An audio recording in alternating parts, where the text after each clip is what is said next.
Pepper Bottler present Big 12 football on Fox Sports Net. We're at Floyd Casey Stadium today as the Texas A&M Aggies take on the Baylor Bears. Hi everyone, I'm Bill Lang. Glad to have you with us here in Waco as the Bears care about one number. That's 1-0 in the Big 12 for the first time in their history. This team has renewed optimism. They've won 4 in a row at home, 4 of their last 6 overall. Glad to welcome back Gary Reasons, College Football Hall of Famer, with me today. And Gary, offensively, there's a real reason to be optimistic. It's not the same Baylor Bear football you've seen in the past. There's a new swagger here, a lot of confidence. They're playing well so far this season. And I think a couple of the reasons for their success are their quarterback play. Aaron Karras, a sophomore, 4 career starts, 4 wins. Actually, he's 4-1 as a starter. And Reggie Newhouse, one of the best receivers in the Big 12. He has 140 career receptions. He's a big play threat, Bill. Yeah, they hope to continue the wrecking of the wrecking crew. That's right. A&M's defense got wrecked last week. They're still reeling a bit after the stunning overtime loss to Texas Tech. The good news for Aggie fans, they seem to have found an offense, and how. Well, it's not the same Aggie offense either. 2 weeks ago, changed calling plays. Kevin Sumlin's going to call plays. Dustin Long, the benefit of that, the quarterback here, a sophomore quarterback, he's 4-1 as a starter as well. Dustin Long has done a great job leading this offense. 7 touchdowns a week ago, a Big 12 record. He has played exceptional at the quarterback position for them. So the Aggies come in trying to get back to 500 in the Big 12, and Baylor wants to go 2-0. It should be interesting. Let's now join Bill Jones in the Fox Sports Net studio. Bill, welcome back to Floyd Casey Stadium in Waco, Texas. Big 12 football on Fox Sports Net. Bill Land and Gary Reasons with you here. Baylor 3-2, Texas A&M 3-2. Second Big 12 game, and our third member of our broadcast crew, Jim Knox, standing by down on the field with head coach Kevin Steele of the Bears. All right, thank you very much, Bill. Coach Steele, you guys have a 4-game home winning streak going here, but you got a very angry A&M wrecking crew defense coming in this afternoon. Your team taking the field right now, but offensively, how do you go against this A&M wrecking crew? Well, you know, we've got to take what they give us in the passing game. Can't give up on the running game. Got to be patient with it. Defensively, how do you slow down Dustin Long, tossed for 7 touchdowns last week? It's all about accountability and responsibility. You got a job to do your job. Good luck, Coach. Go join the team. Coming up next, the Dr. Pepper Big 12 Game of the Week. Texas A&M against Baylor. The kickoff is coming up. A good look at the beautiful campus of Baylor University here in Waco, Texas, and not far away down I-35. We are at Floyd Casey Stadium for the Baylor Bears 1-0 in conference action against the Texas A&M Aggies that are 0-1. Bill Land, Gary Reasons, and Jim Knox with you here. The series history has been dominated by the Aggies, 60-29-9, and yes, last Baylor win in 1985. 15-0-1 is what the Ags are since losing in 85. Last year, they won a thriller in College Station, Texas A&M did, 16-10, in which Baylor was throwing Hail Marys into the end zone on the final 2 plays. Kind of interesting. The 2 quarterbacks from that game are both here today, but neither will be starting. So things have changed for both these schools. Now, Daniel Andino set to kick it off, the hero of last week, one of the many heroes for Baylor last week, as he had the game-winning field goal for the Bears. And set to return for Texas A&M, Byron Jones and Terrence Thomas. And across the 20 to the 25-yard line for Texas A&M, and the Aggies will set up 1st and 10 there after the return that time by Bethel Johnson. Let's take a look. The quarterback, Dustin Long, 8 TDs on the year, and 7 of those have come last week. The offensive line for Texas A&M anchored by Yates and Whitley. Brooks getting the start instead of Ruber. And in the backfield, Joe Weber, probably not going to play today. Got a banged up shoulder. Look for Joseph or Jones to replace him. 1st and 10 for the Texas A&M Aggies. And they come out throwing. It is incomplete, intended for Jamar Taylor. Let's take a look at the Baylor defense now, as the Bears allowing 28 points per game. And up front, Stevenson making his 19th consecutive start. Cravens is their sack leader. They're also missing a player due to injury, as Garrett is out for the season. Chasen will get most of the calls there. And in the secondary, Hart, one of the leaders at the corner, and Cash is a fellow that has got 6 career interceptions. Now for Texas A&M, 2nd and 10 from the 25-yard line. Long will keep it on the quarterback draw, and nothing doing. That Baylor front is fired up. Stevenson and crew there to make the stop, Gary. Well, that's what they have to do up front, Kevin. Stevenson playing very well so far for the Baylor Bears this season up front. Has to play inspired football. This defensive front, they want to play early. It's important for them. You see the matchup here, 25 points scored, the Aggies so far this season, but Baylor's given up 324. There is improvement, though, on Baylor's side of the football. Doing a lot better than they have in years past, defensively giving up yardage and points. Yeah, in a nutshell, Baylor has put its defense in some poor positions because of a horrible turnover ratio this year. 3rd down, Long to air it out, and it is incomplete. No flags are thrown with a big hit on the play. Terrence Murphy, the intended receiver. Maurice Lane, the free safety, the one jumping around after the stop. Well, one of the things Kevin Steele told us when he talked to us yesterday is that, hey, his defense needs to play well and play well early. That way they'll have a chance to be in this football game. Take a look here. Your free safety comes over and knocks it out. Good job that time by the free safety for the Baylor Bears, coming over and making a nice play on the football. That's Maurice Lane with the pop. Play a little inspired football early here, and I think that's going to help the Baylor Bears. Cody Skates back to punt it away. He stands at his 10-yard line, has been averaging 44 yards a kick. Big increase over last year. Hart on the return at the 33. Found a hole. He's at the 50. And across into A&M territory at the 45-yard line.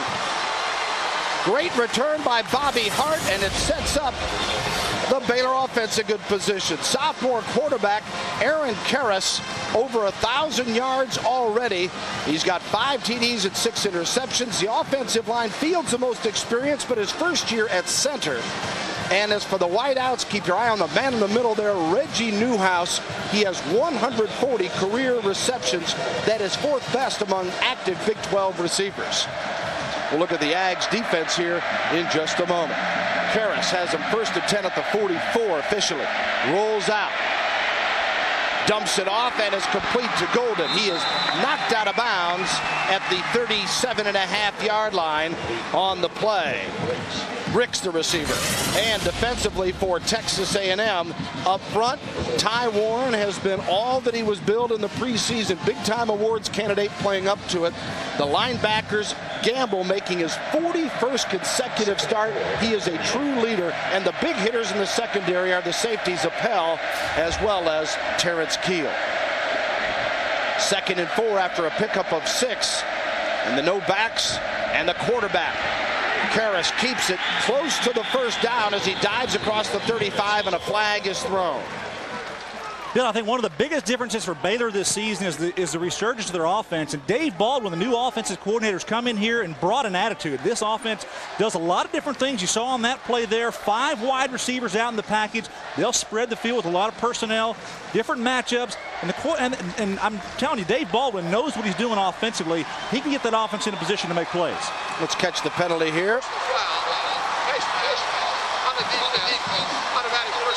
15 yards tacked on the left side of the screen as we come back on the replay. Yeah, take a look up here. You'll see where it's at right there. You're going to see that face mask pushes the offensive lineman in the face, and you can't do that defensively either. So good job that time by the officials. That's the umpire throwing that flag right there behind the defensive line. Well, Baylor needed confidence early. They've got certainly the opportunity here to get something on the board. 1st and 10 at the 19. Pass drilled. Newhouse, a rare drop as Karras had him in the crease there. You talked about A&M's defense, Bill. Last week, their defense felt like they were embarrassed in that football game that they had, and they have to come out and play inspired football here today. Think of what I think Baylor has to do. They got to keep chopping wood. That's Kevin Steele's phrase of putting plays together offensively, and you've got to keep your paws on the ball. That means no turnovers, and send the Aggies back in time. 2 weeks ago, they weren't playing well, and they're playing well now. They want to get back to the Aggies of the old. Karras on the keeper on 2nd down and 10. Stretches across the 10-yard line. 1st and goal to go Baylor. Well, there weren't a lot of answers last week when Mike Leach and company lit up the Bears with his spread offense. You see the same thing here with Baylor coming into the football game. Take a look as Aaron Karras comes down the line of scrimmage, doing a nice job just reading the hole on Appel, one of the leading tacklers for the Aggies. 2 of the safeties for their team lead the team in tackles. That's not really good news for your defense. 1st and goal to go from the 8-yard line for Karras and the Bears on their first possession. Golden on the pitch. and is stretched toward the sideline. One of the things that Dave Baldwin told us, Gary, was that he said, face the facts. This wrecking crew defense is not the one he saw a week ago. He goes, we will have a lot of difficulty if we think we can just stand up and run the football. He's taking a different approach today. Well, I think they want to get matchups. Matchups they can win, and that's what they're doing here. Different personnel groups, try to spread the field, try to keep the defense off balance. 2nd and goal to go from the 8 after no gain for Golden. He lines up just to the right, or the upper part of your screen, from Karras out of the shotgun. Karras to throw to Golden. Knocked out of bounds. Let's see where they mark it. Around the 5-yard line. So 3rd down coming up. Morris and Jones were there for the tackle. Baylor's had great success in the red zone, but they haven't seen a defense like they're looking at A&M today. Well, one of the things that Baylor wants to do offensively, they want to go ahead and throw the ball to their backs today. They haven't done that a lot this year. Only 9 total receptions on the season to those backs. Expect those backs to get the ball quite a bit today on swing passes and short passes out of the field, out the backfield. 2 receptions today to the backfield. 3rd and goal from the 5, and Karras trying to be heard. Keeps the football, and Karras shows some strength as he gets down inside the 1. No signal for the touchdown. First big decision for Kevin Steele. Do you put points on the board or do you go for it? I think he's going to go for it. Here's short situation. You got Dave Baldwin, the offensive coordinator. I see him on the sideline. He's got his arms up. He says, hey, I want my heavy people in there, my big play guys. We're going to go for this 4th and 1 situation. Well, you want big plays, you got them early, folks. 11:57 to go, first quarter. 4th and goal to go from the 1-yard line. Karras has Golden behind him. Golden is brought down. He fumbled the football in the end zone. And it's going to be ruled down, I believe, at the 1 or 2 yard line, as Morris made the tackle on the play, and the big hit by Texas A&M. Exceptional play by Jared Morris, the inside linebacker for Texas A&M. Does a good job of scraping down the line of scrimmage. You're going to see the tailback here from his perspective, and Gamble comes across, but Morris is in the backfield and gets him at his legs. He dives, make it there. You see him outstretched, try to get to the end zone, but he falls short. The ball is just in front of the goal line there. Good job that time by Texas A&M's defense, getting stingy at the goal line. So now the Aggies backed up on their 2nd possession. 1st and 10, and the ball is as close to the goal line as you can get without being in the end zone.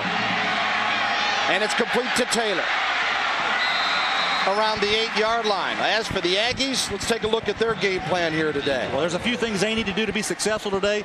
Obviously, when you come in here, you've got to keep rolling 7s. Your quarterback, 7 touchdowns a week ago. He's got the hot hand. Tune up the wrecking crew defense. We talked about them. They've got to play better than they did a week ago. And obviously, this football team, to play well, got to have a good special teams performance today. Last week, a couple extra points missed was the big reason that they didn't win that football game. R.C. Slocum, 120 wins, 43 losses in his 14th year at Texas A&M, and it's 2nd and 3 for his Aggies right now.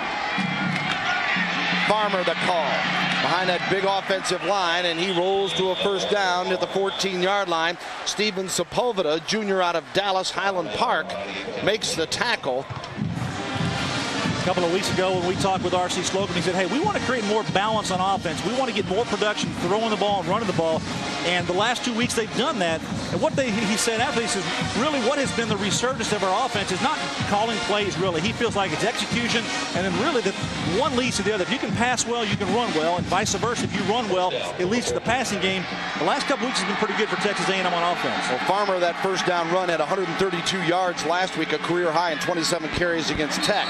This one incomplete, intended for Taylor, as Dustin Long, the sophomore from Port Neches, Texas, looking to Jamar Taylor. Taylor, one of the many Aggies that had big days last week. He had 6 receptions, 128 yards, and 1 touchdown. The 2 quarterbacks, Gary, throwing for 12 TD passes, as Cliff Kingsbury now has 11 in 2 weeks as Tech goes up to Iowa State today. That was a heck of a football game a week ago.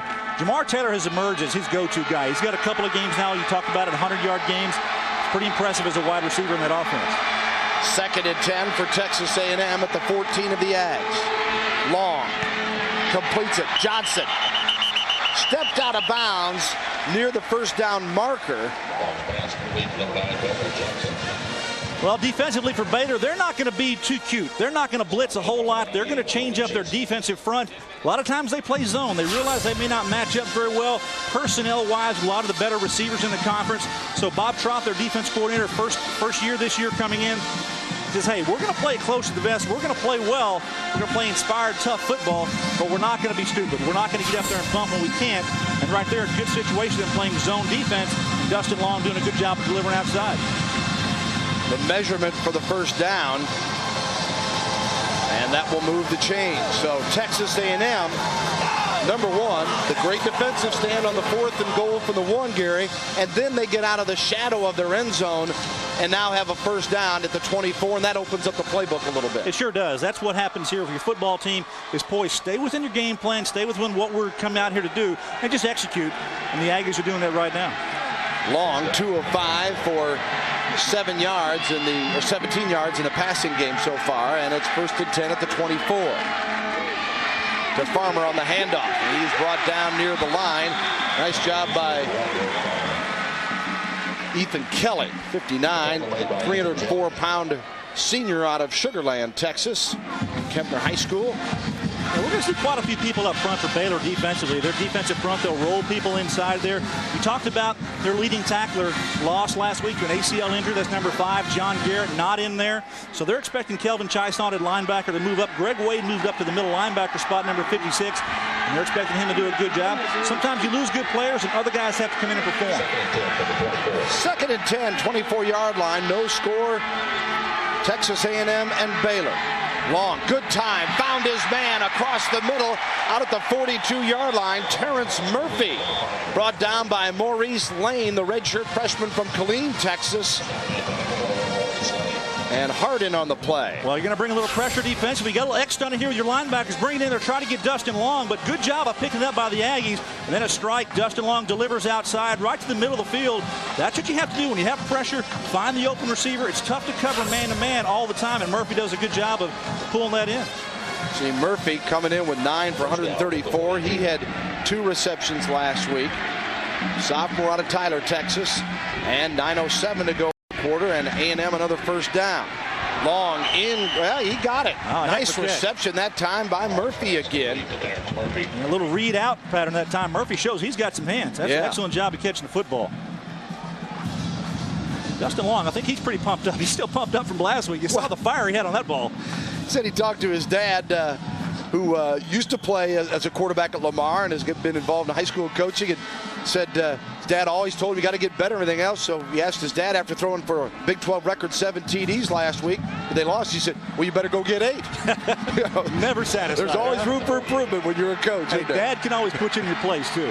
2nd down and 4 for the Aggies from the 48. Long on the roll, and it is complete to Porter at the 37-yard line. Or Carragher, Thomas Carragher, check that. Hart making the tackle. Well, the Aggies approach field goal range, and that brings up a whole nother subject. Let's go down to Jim Knox. All right, real quick, Bill, you know, last week the Aggies, as you and Gary were talking about, had trouble with field goals. John Pearson replaced the freshman Todd Pegram. Right now, Todd Pegram warming up.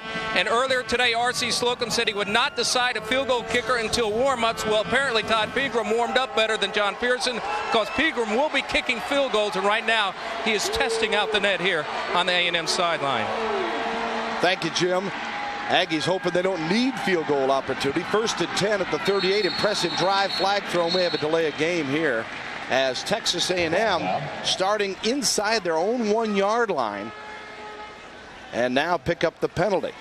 Aggies on the year been averaging 9 a game for 67 yards in the flag department. Prior to the snap, false start, offense, 5-yard foul, repeat first down. And you're getting to that territory, Gary, where every yard does make a difference for your kickers if your drive stalls. That's exactly right. Whenever you're on first down and you have a 5-yard false start or delay game penalty, those things just wreck offenses. And it troubles coaches and it really wrecks the rhythm they've got built up here. Carragher, that big reception, that is the first of the year for Thomas, a sophomore from Skidmore, Texas. And it's 1st and 15 now. The ball on the Baylor 43-yard line. Farmer slashes to the outside and stiff arms a defender inside the 40. And Farmer brought down by Maurice Lane. He's back near the, that's going to be a 2nd and 10 now. Well, if you play well here, Derek Farmer does a good job running outside. He gets great block that time from Taylor on the outside. This tailback, Bill, he has done a good job. He's got good vision. He's got good feet. He's able to break plays, okay, and that's what happens when he gets through the line of scrimmage. He's got enough quickness to make a big play for this offense. And he's been over the 100-yard mark each of the last 2 games against Texas Tech. Career high 132 at 119 rushing against Louisiana Tech. 2nd and 10, and Farmer trying to find a hole and does. And Farmer sets up a 3rd and shorter, at least, for Texas A&M. Baylor had him corralled. Well, the Texas A&M offense maybe can be best displayed on what they've been through this year by taking a look at this bar graph. Well, you can see what's happened offensively. These big spikes right here, these big yellow lines, that's total offense production. These are the first 3 games. He was going downhill. Then all of a sudden, bingo, it took off. That's exactly what's happened here for Texas A&M's offense, running the ball and passing the ball. Everything seems to be working for him. The subtle change they made 2 weeks ago, putting Kevin Sumlin in charge of calling plays for this football team. That is the A&M offense, not the Dow Jones. It hasn't rebounded yet, folks. I want to remind you of that if you've been playing the stock market. Here is Long, and a big 3rd down and a completion for the 1st down, it would appear, as Bobby Hart making the tackle. But he did not stop Jamar Taylor in time. Let's see where they place the football. You can see the marker there. Yeah, it's going to be close. Yeah, 1st down, Texas A&M. So Taylor and Long. Well, Gary, we saw Louisiana Tech and Long in that game. The improvement he's made in 2 weeks is dramatic. No doubt about it. He has confidence. You see Taylor up at the top here. He's going for the 1st down. Dustin Long just zips that ball. Look how far that ball has to travel. That's 35 yards. He throws it on a rope. Doesn't look like a lot, 8 or 9 yards to get the 1st down, but that's a heck of a throw. And that whole quarterback is playing with confidence. Yeah, you can just see it in Dustin Long, the sophomore. 1st and 10. Ball on the 28 now of Baylor. And Texas A&M chewing up the clock as well. And they go right up the middle this time as Fleming gets his 1st carry. Oshler Fleming, a junior from Denton, Texas. And Kelly was there to lead the stop for the Baylor Bears. Oh, this is a heck of a statement here A&M is doing right now. Coming from their 1-yard line out, driving the length of the field, almost to the red area, almost inside the 20-yard line. Hey, that's production. Your offense is getting field position. They've got the field position game 1 back now, regardless of whether they put points on the board. See Long with the play chart on his wrist and makes his selection. 2nd and 5. Ball on the 23-yard line of the Bears. Farmer got a couple near the 22-yard line before he is thrown back on the play. Now, interesting talking about the Baylor team and their big win last week against Kansas. Obviously a Big 12 victory.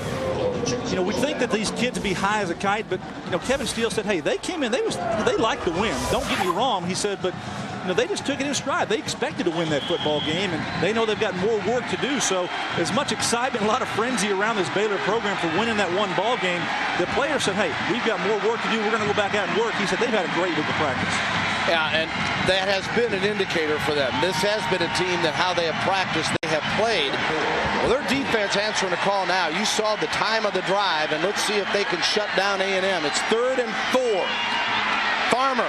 And they do answer. So now field goal situation for R.C. Slocum as Kelly and Stevenson make the tackle. That's a great job up front. Doing a good job stuffing at the line of scrimmage. That defensive line making some plays and stopping them short here.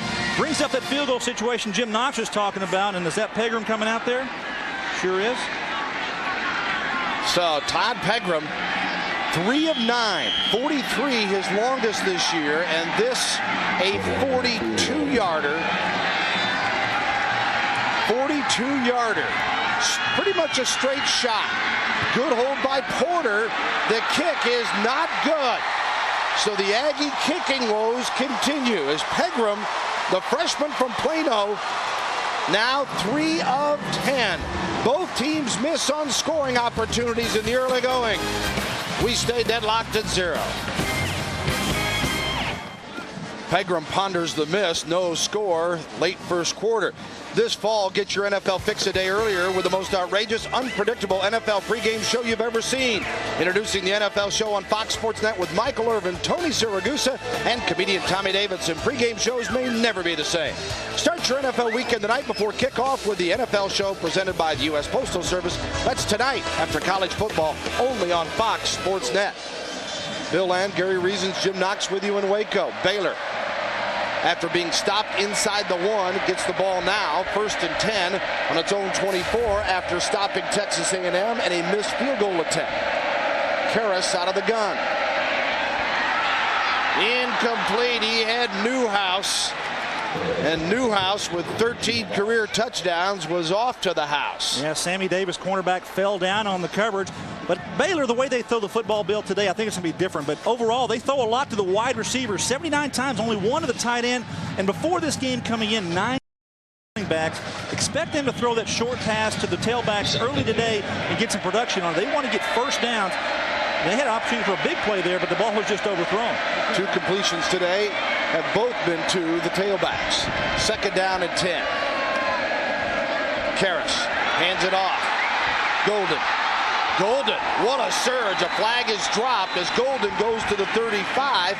If the play stands, he should have a first down. Well, if you run the draw play, this is a way to execute. Your offensive line does turn blocking up front. They all move across. Everyone's going to turn back this way and block, and the back's going to come out inside the hole here. Doing a good job of just finding daylight. Got a blocker in front of him, and one of those receivers is making a block there, and Appel has to come over and make a hard tackle from the safety spot. I tell you, Appel, a guy who leads them in tackles, Gary. Offense, 10-yard foul, repeat 2nd down. So he comes back, but Appel's a guy who normally is sending him the opposite direction. Golden gave him a pretty good pop of his own medicine there as you look at his numbers and his ability to get in the end zone. Well, oddly, that play, that holding penalty on the field, and so it's 10 yards from the spot, so it brings up a 2nd and about 14. Must have been 6 yards down when the hold was there, so it's not as bad as it could be. It's not from the original line of scrimmage. By the way, Golden's 2nd in the Big 12 in scoring at 9 points a game, so finds the zone. 2nd and 14, as Gary mentioned, at the 20, the line of scrimmage. No backfield again with Karras by his lonesome. And a hit on J.T. Thompson, the intended receiver, as Terrence Keel makes the stop. Terrence Keel. You had one comment about him as the assassin. And we've got a little scrum going on right now back near the line of scrimmage. Listen to this. There's a popping of the pads and the helmets. He's one of the biggest hitting strong safeties in the country. I tell you, I like the way he plays. He's physical. He's aggressive. You know, he's the number 2 tackler on that Wrecking Crew defense. There's some flags out there, yeah, Bill. Some of the linemen got into something there right after the hit away from the play. So now they're discussing what penalties they're going to assess. A little extracurricular activity here. These coaches say, what's going on out there? We want to play some football out here, and we can't be making mental mistakes. Well, this is the Battle of the Brazos River, if you will, the 99th meeting between these two schools. A&M anxious to erase that loss from a week ago. Personal foul, defense. Personal foul, offense. Those penalties offset, 3rd down. That's one both teams love. They got to throw a few punches, and nobody got any damage out of it. Well, was that post play or was that during the play? It brings up a 3rd down. Must have been post play. Yeah. Because that was a 2nd down play they went with. 3rd down now. I'm Bill Land along with Gary Reasons, Jim Knox on the sidelines today. Glad to have you aboard here in Fox Sports Net. No score, but plenty of action here. 2:53 to go in the first between Baylor and Texas A&M. Karras with Golden beside him in the backfield. Now throwing downfield and incomplete again. He had Newhouse and just couldn't connect. Well, you can see how A&M's defense is going to defend Newhouse. They're going to put Sammy White, number 22, on, and he's been on him a couple of times today. He's going to be on the left side of your screen, and Davis does a nice job of staying with him. He's right in coverage underneath. The ball is going to be overthrown, and might see that matchup all day today. Newhouse has to find a way to get away from Mr. White. Davis, 10 interceptions in his career. That is going to be a fun matchup to watch, as Newhouse is a guy that maybe headed for the NFL after this season. They really like him here. 4th and 14, and to punt it away is Jeremy Parker. Johnson will get away from it, and we'll take a break with no score and 2:34 to go in the first period here in Waco. I'm sorry, you're asking which Sonic wrap do you want? Grilled chicken, chicken strip, Fritos chili cheese. And you were asking? I said, do you want to get married? Back to your question. This month at Sonic, you're between a wrap and a hard place. Choose between our latest twist on chili, the new Fritos Chili Cheese Wrap, or any of our other great wraps. And right now, add a creamy vanilla cone for an incredible 25 cents. Ladies and gentlemen, the Texas Lottery proudly presents the top 5 reasons you should play the new and improved Cash 5. Number 5, now you choose 5 out of only 37. Number 4, overall odds of winning are now only 1 in 8. Number 3, match 2 numbers, win $2 guaranteed. Number 2, you can now play 6 days a week. And the number 1 reason for playing the Texas Lottery's new Cash 5, more fun. The new Cash 5 from the Texas Lottery. Same name, new great game. In Texas, the skies are wide and the landscape's painted in the broad strokes of an Indian paintbrush. Ford SUVs allow Texans to cover the whole canvas, like the 2002 Explorer. Wider, roomier, and still the best-selling sport utility in Texas. And Ford Escape, the powerful bestseller, now with $1,000 cash back. Get 0% financing for 60 months or $3,000 cash on Explorer at your Texas Ford dealer. Ford is the best in Texas. The NFL Show. Join Michael Urban, Tony Siragusa, and comedian Tommy Davidson. It's more than just a pregame show. The NFL Show on Fox Sports Net. Dustin Long and the Aggies come back with the offense. Wow, what a week Long and the Aggies had last week with a Big 12 record, 7 touchdown passes, yet they lose in overtime to Texas Tech. And maybe most impressive, Gary, 5 different receivers took it to the end zone. Well, he's got a core of receivers to throw to. Dustin Long shows he's a capable quarterback, making plays when he has to for that Aggie offense. 7 touchdowns, that's a memory he won't forget. Watch this effort by Greg Porter, and then Jones. Recovered by Jones. Did a good job. Hey, that's actually in the books as a touchdown reception. Long, 7 TDs, 367 yards, and now a loose one. Is that a live ball? Yes. The fumble, and the Aggies have fallen off it. Mann caused the fumble. Charles Mann, a senior out of Richardson, Texas, Pierce High School. There he is. Let's take another look. Well, if you put pressure on the quarterback coming off the left side, you're going to watch Mann just going to continue to the quarterback. Good job that time, number 60. Just gets up underneath the tight end. He's blocking on the backside, and Long doesn't have a chance. The Bears may have a chance to get on that football, but smartly the Aggies jump on top of it. Good job of pressure. You have to do that. Get some rhythm out of there. Good job that time on the left side. Aggies 12 yards rushing, 62 passing so far as the 2-minute mark cuts here in the first quarter. This one just out of reach of the big tight end, Carragher, as Long couldn't quite find him, and a little pressure put on Dustin Long. He had a little more time on those earlier drives. Sepulveda pressuring him that time, and Bobby Hart, left corner. Well, we talked about Baylor playing well early. They've got a win-win on 1st and 2nd down, which is what they've done on those 2 plays. Now you put Texas A&M in a tough situation, 3rd and 10. The defense is coming up big here in this series. They did it early in the ball game, and now on this 3rd drive, obviously the Aggies took it down to the last possession down inside for a scoring opportunity. 3rd down and 15. The ball at the 24-yard line. Long. Got Porter. 45-50. Porter, he's got pretty good wheels for a guy 230 pounds, and Michael Tolbert, the linebacker, made the tackle, but not until he rambled to the Baylor 34-yard line. Well, Greg Porter's been a nice surprise for the A&M offense. He's going to be in the slot and just work across the field and try to get in the open area. Zone coverage, you see the defense backing up here, 3 deep zone coverage. Greg Porter gets inside of the linebacker. Dustin Long throws it right in the void of the defense, and watch the effort after the catch. Last week, you saw that opportunity. He had to get into the end zone. That's a 42-yard play for that young man. Good job by the Aggies capitalizing. Porter, 6 grabs for 79 yards in a TD against Tech last week. 1st down and 10. The ball on the 33. And on the ground is Fleming. Fleming dives to the 26-yard line. One more look from a low angle of Porter on that 42-yard pickup. Well, he's a transfer. He's played some football before. He knows how to do things. Coming here just learning the system, and now seems like he's found a rhythm. I talk about him. He's like a Jay Novacek, former Cowboy tight end, wide receiver. He's not a real big guy to play the tight end spot to block, but he could grow into it. He's got some down-the-field capability. Versatile. They can move him around a lot of different places. Of course, a baseball player in the Anaheim Angels organization. Kind of guessing he probably stayed up late last night and watched that playoff game. What do you think? Thinking he may be there someday with the Angels. 2nd down and 3, and Farmer makes the run to the 21-yard line. That will move the chains. Another first down for Texas A&M. The Aggies have missed on a 42-yard field goal. Baylor was stopped on a 4th and goal at the 1-yard line. So although we are scoreless with 47 seconds to go in the first period, we have had a lot of end-to-end action. Well, another subtle point on that big play to Porter. It was 3rd and 10, Bill. That was an opportunity for the Baylor defense to win. And obviously they just didn't do it on that play. And Greg Porter makes a big first down. The Aggies are down here moving the football. Yeah, excellent point there as A&M turns the whole complexion of the game around with that one play, as this may be the final call of the period. 1st and 10 at the 21.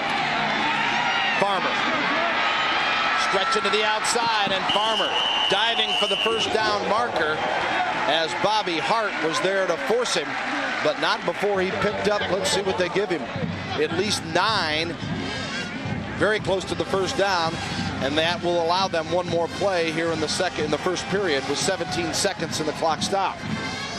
Well, your offensive line has to continue effort, and that's what they've done here for Texas A&M. They just kind of keep plugging. They had the long drive earlier. They moved the ball well. Look at Han Garner, the center there. You know, he's had some big shoes to fill. Seth McKinney was a center here for Texas A&M for a long time, and the big sophomore's doing a pretty nice job anchoring that offensive line. So the Aggies, 2nd and 1 at the 12. Long, going for 6. Johnson, touchdown, Texas A&M. What a pass by Long and a grab by Bethel Johnson.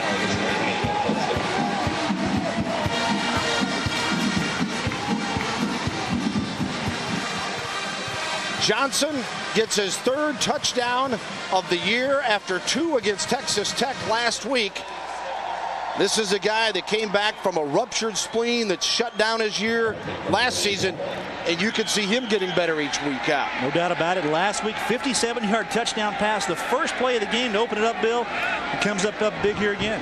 Well, let's see if the kicking game gets any better, because they missed a couple last week. Well, this time, Pegram takes care of it, and the Aggie fans that have made the journey from College Station roar in approval. Long gets another TD pass. Aggies take the first lead. Welcome back. Bethel Johnson and the Aggies grab the lead 7-0 on a 12-yard TD pass from Dustin Long with just 11 seconds remaining here in the first period. Well, Bears winning the battle of the mascots, if you will. Now, Reveille's not over there, I hope, as Texas A&M will kick it off. Take it on the 8-yard line. And out just shy of the 20 to the 19 for the Baylor kick returner, Randy Davis. And that ends, well, we got 1/10 of a second here in the period before we'll move on to the second period. Let's take Johnson. Boy, this just well executed. It's a nice touch pass. You see man coverage here. Tyson Hampton, number 4, has him. He misses the jam. The line of scrimmage. Good elusive move that time by Bethel Johnson to get around Dustin Long. Nice touch pass up over the top and a good grab. So the scoring drive, just 223 and 71 yards. The key play, that 3rd and 15 for 42 yards to Porter. Karras hands this one off, and that will end the first period as Armstrong gets his first carry of the day out to the 23-yard line. And the end of the first quarter with a score 7-0 Texas A&M. You're watching the Dr. Pepper Big 12 Game of the Week, all on Fox Sports Net.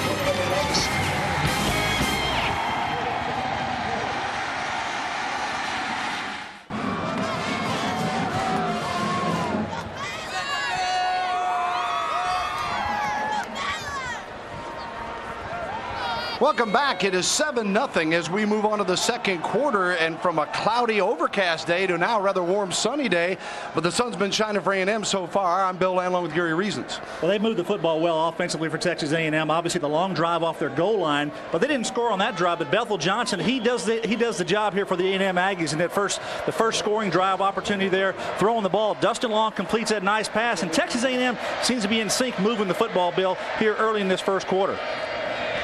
And the completion out of bounds at the 27-yard line. Let's see where they officially mark the football as Baylor, to start the second quarter, trying to answer the score. Copeland, the receiver, and Vince Copeland is a guy that has scored twice on running reverses this year. But we were told they were going to get him involved today. He's a junior out of Valdosta, Georgia, a junior college transfer from Reedley College in California, who's taken a while to understand the system that new coordinator Dave Baldwin has put in. But they like his athletic talent. And it's 3rd and 3 after a 7-yard pickup. Karras now coming out, going to tuck it under. Got the first down as he slides and is hammered at the 30. A flag was thrown in the backfield. We'll check that in a moment. First to Jim Knox. Hey, Bill, check this out. The brand new goalpost arrived just in time for kickoff. Actually, they planted this baby in yesterday morning. And, you know, when you end a 29-game conference losing streak, fans have a right to tear down a goalpost or two, and they did that this past week. After last week's win over Kansas, they distributed that goalpost around campus, Student Union Center. Then some even made the front lawn of President Sloan, guys. And who knows, if Baylor does come back and win today's game, they may rip down both goalposts. That should be interesting to see. Jim, were all those autographs on that goalpost, were they from the players or the people that took them out of there? Those were actually the fans that took the goalpost out of the ground and over to the Student Union Center, so they had a right to autograph that pole, Gary. There you go. All right, Jim, thanks. All right, the penalty going to be against Baylor, and that will bring it back to a 3rd down and 13 situation here. So the Bears, they gave up a big 3rd and 15 that set up A&M's first score. Let's see how they react on offense here in the early part of the second quarter. And Karras is tackled inside the 10-yard line at the 9. So the wrecking crew with Ty Warren coming through with his, he's now got 2.5 sacks on the year. Doesn't have a lot of sacks, but I tell you, this man produces for this football team defensively up front. He's one of the strongest players on that team, and when he comes up to that line of scrimmage, they have to find out where Ty Warren is and to account for him. He's a force on that defense. Yeah, he creates the havoc with the attention that he draws and allows some other people sometimes to make the stat plays, if you will.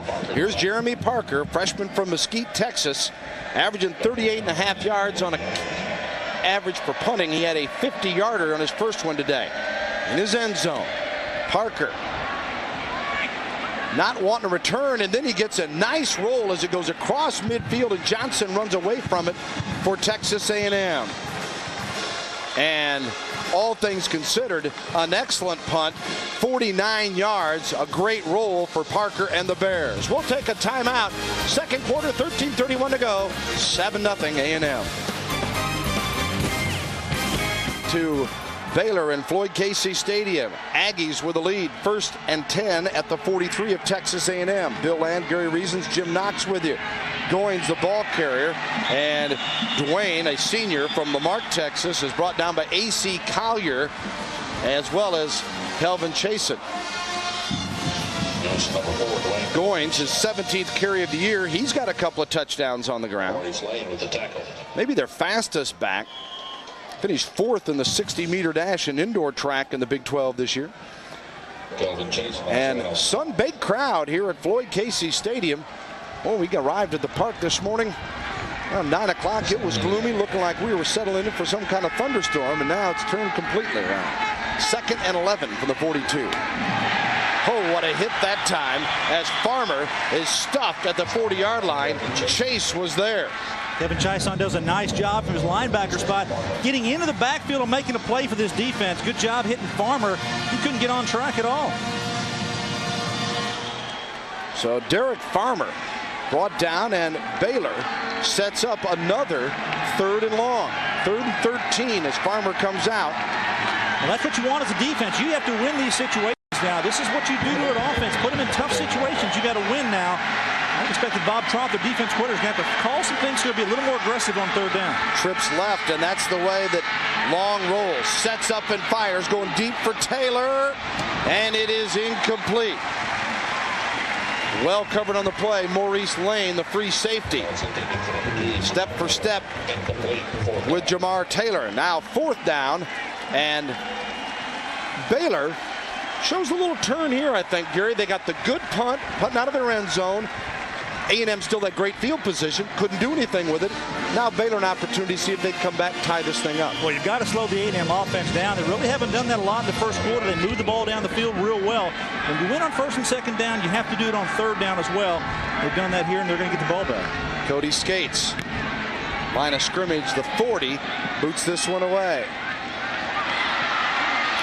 Hart tried to find a crease as he fielded it inside the 10, gets it out to the 14-yard line. We'll take a break with it 7-0 Aggies. Meetings at the Coliseum. You see it all on Fox Sports Net. On the ground as Baylor hands the football off here as Armstrong gets a nice hole from that front line, Gary. Well, this is actually an option play to the quarterback. The quarterback has to read the defensive end on the right side here. Aaron Karras, he's going to have the handoff, and on the right side he reads the end. If the end comes up the field, he gives the ball to the tailback, which he does here, and the hole in the blocking is great on the left side. The Bears do a good job of blocking the point of attack. Good execution. And it's second down and about 4. Right up the middle. Armstrong. Rashad, the junior from Miami, Florida, makes that chain gang move, and he strolls to the 41 on a 20-yard pickup. Linus Smith made the stop for the Aggies. Well, your defense has to play well. You got to get in your holes. Everyone has responsibility, and your tailback cuts back. Still got a Peller having to track him down. The free safety misses the tackle. Watch the footwork here. This young man hit the hole very hard, does a good job getting down the field. Rashard Armstrong shows that he's a very capable tailback. Not big, 5'9", 205, but shows he's got a little power in the open field. His best day, 61 yards against Samford in a Baylor win. Karras just about got sacked on the play. Now sets up and going deep. Defender fell down. Another one came over to intercept it. Appel. And the Aggies get the turnover and return it to the 29-yard line. Intended receiver was Marcus Roberts. Well, this ball was actually underthrown. Aaron Karras is out of the pocket and does a good job getting out, throwing the ball, but it comes out of his hand wobbly. You're going to see, take a look here. His little bootleg is going to fake to his right and come back across. Almost get him in the backfield as he throws the ball. It comes off, a little wobble, and it falls short. The defender falls down. Marcus Roberts just doesn't make the grab. Actually, the defender on the ground reaches up and knocks it away in Appel. The free safety, great job that time, second effort. You're on the ground making a play. The free safety comes across and picks up the trash. 7th interception on the year for Karras throwing-wise as Appel comes up with the INT, and Long comes out firing on 1st and 10 to Porter at the 35-yard line. And Maurice Lane makes the play. Appel getting his 3rd interception of the season, and doing what a free safety ought to do, never giving up on a play. Well, he's one of the leading tacklers. He's the leading tackler on the team and actually doing a good job. He has a knack for plays. Appel, just a freshman, doing a good job coming in there with that Aggie defense. He's part of a wrecking crew now that's got to turn things around from a week ago and doing a pretty good job setting the tone today. Maybe, if not their hardest hitter, very near the top of the list for Texas A&M. Aggies picked up 4 on the pass to Porter. 2nd down and 6 now. Farmer back in the game and trying to run. Defensive line comes there. And let's go down to Jim Moore on the field conditions right now. I'm going to show you this real quick. Check this out. This is where the interception happened. The field actually came right up.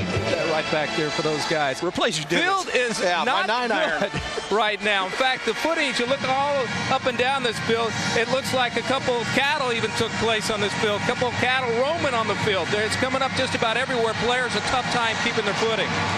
Replace your divots, please. Yeah, that's exactly right. We came here today. The field was damp. It was an overcast, a little drizzle this morning, and they don't play on the, they don't practice on the field. They don't do a lot out there, so surprisingly the field wouldn't hold up. 3rd down and 3. Farmer. And Farmer needed to get to the 39, so it's going to be 4th and short. That's a big play by the Baylor Bear defense. Yeah. I would expect that R.C. Slocum wouldn't hesitate here. Send your punt team out there. It's early in a football game to go for a 4th and short. Well, I mentioned Cal earlier. Cal, of course, they're averaging 40 a game. They got 70 against Baylor. But Baylor's points given up is 28 plus a game. That's 9th in the league. But their defense is allowing 345. That's in the middle of the league. So sometimes that defensive stat can be a little bit misleading. And as I mentioned, the turnovers that put their defense in a bad position here, they're able to make the stop. The rushing defense has been good. They're 23rd in the nation. That's not too bad for college football. Boy, they've come a long way from when Kevin Steele came in here when you talk about that. Oh, my goodness. What a punt by Skates. Inside the 5, it'll be down at the 2-yard line. A 59-yard kick from Cody Skates, the junior from Tyler, Texas. 7-0 Aggies. Over the Brazos River near downtown Waco. And speaking of Dr. Pepper, of course, the Dr. Pepper Museum is here in Waco. Boy, Skates got some juice and drink of his own today as that 59-yard punt is back Baylor up at 1st and 10 from its own 3-yard line. And the throw incomplete as Karras nearly sacked on the play, looking for Newhouse. Oh, that's dangerous. Aaron Karras standing at his goal line, his end zone area. He looks to his lead receiver to his left, pumps the ball and brings it down and says, no, I'm going to go to the other side, and tries to get it out to Newhouse. But you know, the A&M defense, I wouldn't do that too much in your end zone. They'd love to get a safety. They like the spunk of Karras, and he has made some poor decisions, but there are fewer every game. Just a sophomore from Spring, Texas, where he played for his father, Sonny, the high school coach there. He's 3 of 9 today for 14 yards, does have 1 picked off. Hands it off. Armstrong. Solid run to the 11-yard line. Armstrong with the carry. 3rd and short coming up. Appel makes the tackle. Pretty little dive play. Armstrong just reads it to the outside here in Texas A&M. Just missed the tackle at the line of scrimmage, 1 flyby, and he pops through there, and everyone is in man coverage outside, so you go down to your free safety who has to make the play. 3rd and 2. Ball on the 11. Baylor down 7-0 2nd quarter. And in motion was Ricks. And diving. 1st down. Texas A&M is Armstrong getting the call. Rashad, from Mesa Community College in Arizona, ran for 1,300 plus yards and 16 touchdowns. Jake Honeycutt and Jared Morris made the tackle on him this time. Nothing tricky about that. Your offensive line, Cedric Fields is centered, calling the protection up there and blocking schemes, and they just get hat on hat, and Fields doing a good job. Armstrong rather just doing a good job of reading the blocking and getting the 1st down. And after the Aggies had the ball for 11:47 of the 1st quarter, important that Baylor give their defense a little bit of a rest, which they're doing here, trying to sustain this drive in the 2nd quarter. 3rd and 2, rather 1st and 10 now. And it is complete at the 40-yard line, and more, and move those chains again. Ray Harrington brought down by Terrence Keel. Harrington gets his 1st grab of the day, his 9th of the year, and a 30-yard pickup. Well, he's in the slot here, and they're going to come. You can see the pressure. No one picks him up. That's a miscue. You got 2 defenders here. One of them should have had that receiver, and he just breaks through. Good effort that time by Keel coming and catching him. That's a great job from your safety who's covering someone else to come over and make that play. Miscue that time defensively for the Aggies.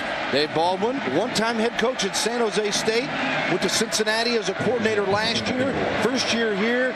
Baylor and Kevin Steele really excited about their offense and the difference that it's making for this club. Here's Karras on the keeper. And stuffed for no gain, maybe a loss on the play. Yeah, Brian Gamble makes the tackle. Big day for that guy, Gamble, as Gamble, a senior from Alto, Texas, and his dad played football here at Baylor, but never gave it a thought. He was going to A&M all the way. And a personal foul, it appears here, as the referees huddle with 6:35 to go in the quarter.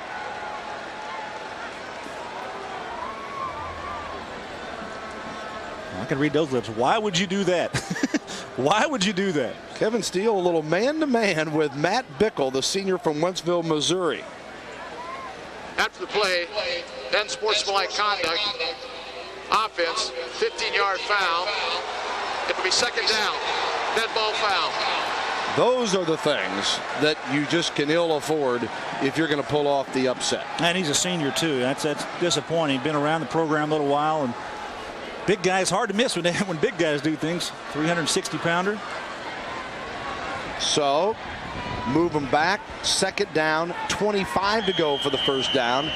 They're on their own 29, and they've got to go to the Texas A&M 45 to get the first down. Karras may want it right here. Incomplete. Gamble putting the pressure on, and the receiver was J.T. Thompson. Yeah, just trying to do a stop and go on the outside, and Karras pumps it one time, and he's got Thompson at the bottom going to try to get down there. Watching a little stop and go here, but hey, we're not going to go for that. We know it's a big yardage situation, and the defense does a good job getting back. It's Byron Jones in coverage. Quarterback took a shot there. Big linebacker Gamble comes in there again and pops Karras pretty good. So Baylor, 1 of 4 in third downs, facing a huge 3rd and 25 here. Armstrong sets up with Karras in the backfield. Trips right with the 3 receivers. And Karras just misses Thompson, crossing over the middle. And Karras just a hair off on a couple of throws here that Baylor's had opportunities to break big plays. I see him coming back to the line of scrimmage, and J.T. Thompson turns back and looks at that. Was my problem. He stopped on the route. J.T. should have gone right to the middle of the field. Brings up a 4th down here for Baylor and going to punt the football. Great job that time by A&M. Hey, they did what they needed to do. Get on the field and stop this Baylor team and put your offense back out there.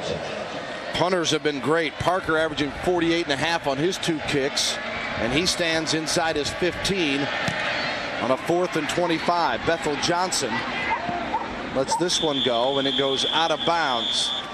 Well, Texas A&M and Baylor here. Take a look at the AP Top 25. There's some great matchups today. Of course, number 2 Oklahoma, number 3 Texas. Big 12 teams battling at the Cotton Bowl later on this afternoon. You got number 6 Georgia, number 10 Tennessee going at it today. Florida State and Miami. Big 10, you got Michigan and Penn State. K-State for the Big 12 at number 19. Iowa State number 11. They play Tech tonight in Ames. That ought to be a terrific football game. And the remainder of the top 25 with Air Force Washington, the Badgers, Auburn, and Ole Miss. 1st and 10, ball at the 38. Tackled at the 43.5-yard line. Hart makes the tackle on Murphy, and Cash was covering. Well, folks are gearing up for that Oklahoma-Texas matchup. Gary, what's your thoughts on that game? Well, I think it's going to be a defensive struggle. Both teams have great defenses. That's the way they play football. Offensively, you got the 2 quarterbacks. I think Chris Sims probably wins that battle against Nate Hibble. And overall, I think Texas may have enough to pull that game out. I would be surprised if they didn't win that football game, Bill. Should be a great contest at the Cotton Bowl, and one they're so evenly matched, and they seem to have the same weaknesses, if you will, and the vulnerabilities there that their defenses have dominated. Maybe more like last year where it was a defensive struggle and the key play that locked it up made it a 14-3 Oklahoma win. Here is Long on 2nd down and 4, and a little miscommunication there with the receiver. Let's go down to Jim Knox. All right, Bill, checking out this A&M defense right here. Ty Warren and company, very intense Ty Warren and company. Now, these guys definitely want the shutout today. I talked to Alan Wydell, the linebacker coach, before the game. I said, how was practice this week? He said, very intense. We have a bad taste in our mouth for giving up so much yards last week. They want to get it out of them. Yeah, I can understand that, as Texas A&M last week saw Texas Tech go for 474 yards passing and 5 touchdowns. I think it was the most total offense they've given up since the days of Earl Campbell in Texas went on College Station. 2 and 6 of 3rd down conversions, and make it 2 of 7 as Long misses here on a 3rd and 4th. Hart was covering on the play, and Cash breaking it up. Good job of zone coverage that time by the Baylor defense, just getting back and matching up with people coming into your area. Don't always have to play man, and that's what Bob Trott decided to do on the 3rd medium situation. Play zone and just match up, and got a couple of guys there to knock the ball away. So Cody Skates, who's been booming them, the 59-yarder last time and averaging 51 today, and the line of scrimmage, the 44 of the Aggies. Skates, plenty of time, and booms another one. This one will be headed to the end zone, and does. So the touchback will bring it out on the 20-yard line. College Football Saturday, presented by Kyocera, returns to Fox Sports Net next weekend with a Big 12 doubleheader. Yeah, some Aggie fans always make the trip here. He's a good representation of Texas A&M. Probably about a third of the stadium is Aggie maroon today. 1st and 10 at the 20-yard line for Baylor. Copeland hit hard at the 21-yard line. Keel made the tackle. Copeland had a touchdown on his only play last week, a reverse. That's Keel with the tackle. Well, Bill, when we talked to Dave Baldwin about this football game, he talks about his offense and talks about situations his quarterback has to come up with, and he has to recognize the defensive situation. They've got 3 down linemen here, 2 linebackers. Hey, they call that the magic defense. 3 down, 2 backers, 32. That's Magic Johnson. Yeah, Dave Baldwin, he's got a different name for every defense. Everything is code-worded. Yeah, a lot of fun to be around. Armstrong stretches across to the 25-yard line. Well, it's something we haven't seen today. Dave Baldwin, known for actually calling a lot of trick plays. He calls them cartoon plays. A week ago, they just pull everything out of the bag and throw back to the quarterback. And you see Dave there on the side. Hey, do the smoke play. I don't know what that is. Well, I've heard Terry and JB and the guys call a lot of things, but not a cartoon show. But that's about what it's turned into on Fox NFL Sunday. We certainly hope you enjoy that action. Yeah, he calls them Roadrunner and Tweety Bird, that type of thing, when anytime a trick play they've got. And I'm sure we'll see it before it's all done. 3rd and 5. The look in, and it is complete at the 35-plus yard line. Robert Quiroga, as Quiroga Jr. from San Antonio. He had 1 reception last week, but it was for a touchdown. Davis made the tackle here. That's just staying with the football. He's got great coverage defensively, knocks the ball away, but Quiroga stays on it. Excellent job that time. Byron Jones, the cornerback, has got man coverage, brings him inside, and Quiroga, the big junior, makes a nice grab. 5 different receivers have made catches today for Baylor. Armstrong, the handoff here on a 3rd and 17. Well, we mentioned Quiroga. They all got in the act here last week for Baylor's 12 different receivers made catches in the crazy win against KU. Here was Karras to Quiroga for 41 yards and the TD. And Baylor led 14-0, trailed by 8 late with under 3 minutes to go, and then comes back to win on the field goal by Andino. What a wild affair to stop the 29-game Big 12 losing streak. Here's Karras' work today. 2nd and 10 at the 38. Copeland hit at the 44, where Jackson Appel and friends make the stop in the secondary. Well, maybe Karras is finding his rhythm, throwing the ball well to the outside. Need to get in sync. You saw his numbers earlier. Not even 50%. This quarterback needs to throw better than that in this offense to perform. 60% on the year coming in here, but hasn't been crisp early. Evan Steele's just impressed the way his team has handled everything, and he said that this team has not lost confidence, hadn't fallen apart at the seams like you might have thought it would, and thus they didn't over-celebrate with the big victory last week. And they've shown composure here, even though they're down 7-0, and they've missed some opportunities. Let's see what they do on 3rd and 4. Karras in big-time trouble. Unloads, nearly picked off, and then nearly caught. As Harrington was the last opportunity at it. Yeah, went through J.T. Thompson's hands. Number 1 for the Bears comes across. Karras is making a play with his feet, though. He's able to do that. He would like to run out there and get the first down. He's going to take some heat here. Take a look at the defense. You got Penwright, 53, coming at him, and bingo. Rod Penwright's their number 1 pass rusher. Takes a good lick there, and the ball, you see it going through the hands of the receiver, and almost one of those ping pong plays. Ball bounces around. Appel coming up with a big play again. Yeah, Appel almost got his 2nd interception. As you mentioned, J.T. Thompson is the one that had the first shot at it. Here's the punt by Parker. Uncle Johnson deep. It goes out of bounds. So Baylor trying to nullify the A&M return game, which has been very powerful this year, and they kick it away. Let's go down to Jim Knox now.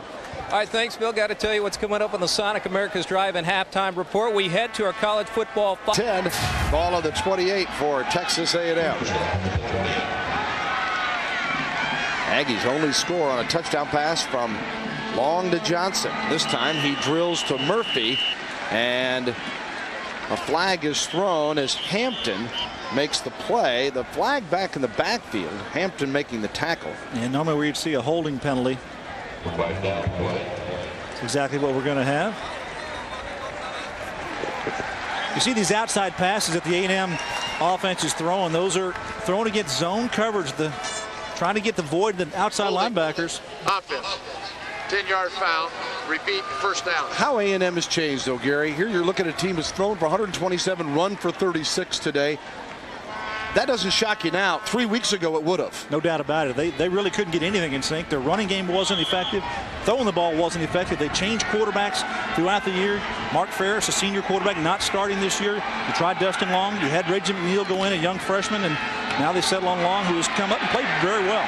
2nd and 20. They tried the draw to Farmer. Clock still moving inside 1:30 in the first half of play here in Waco.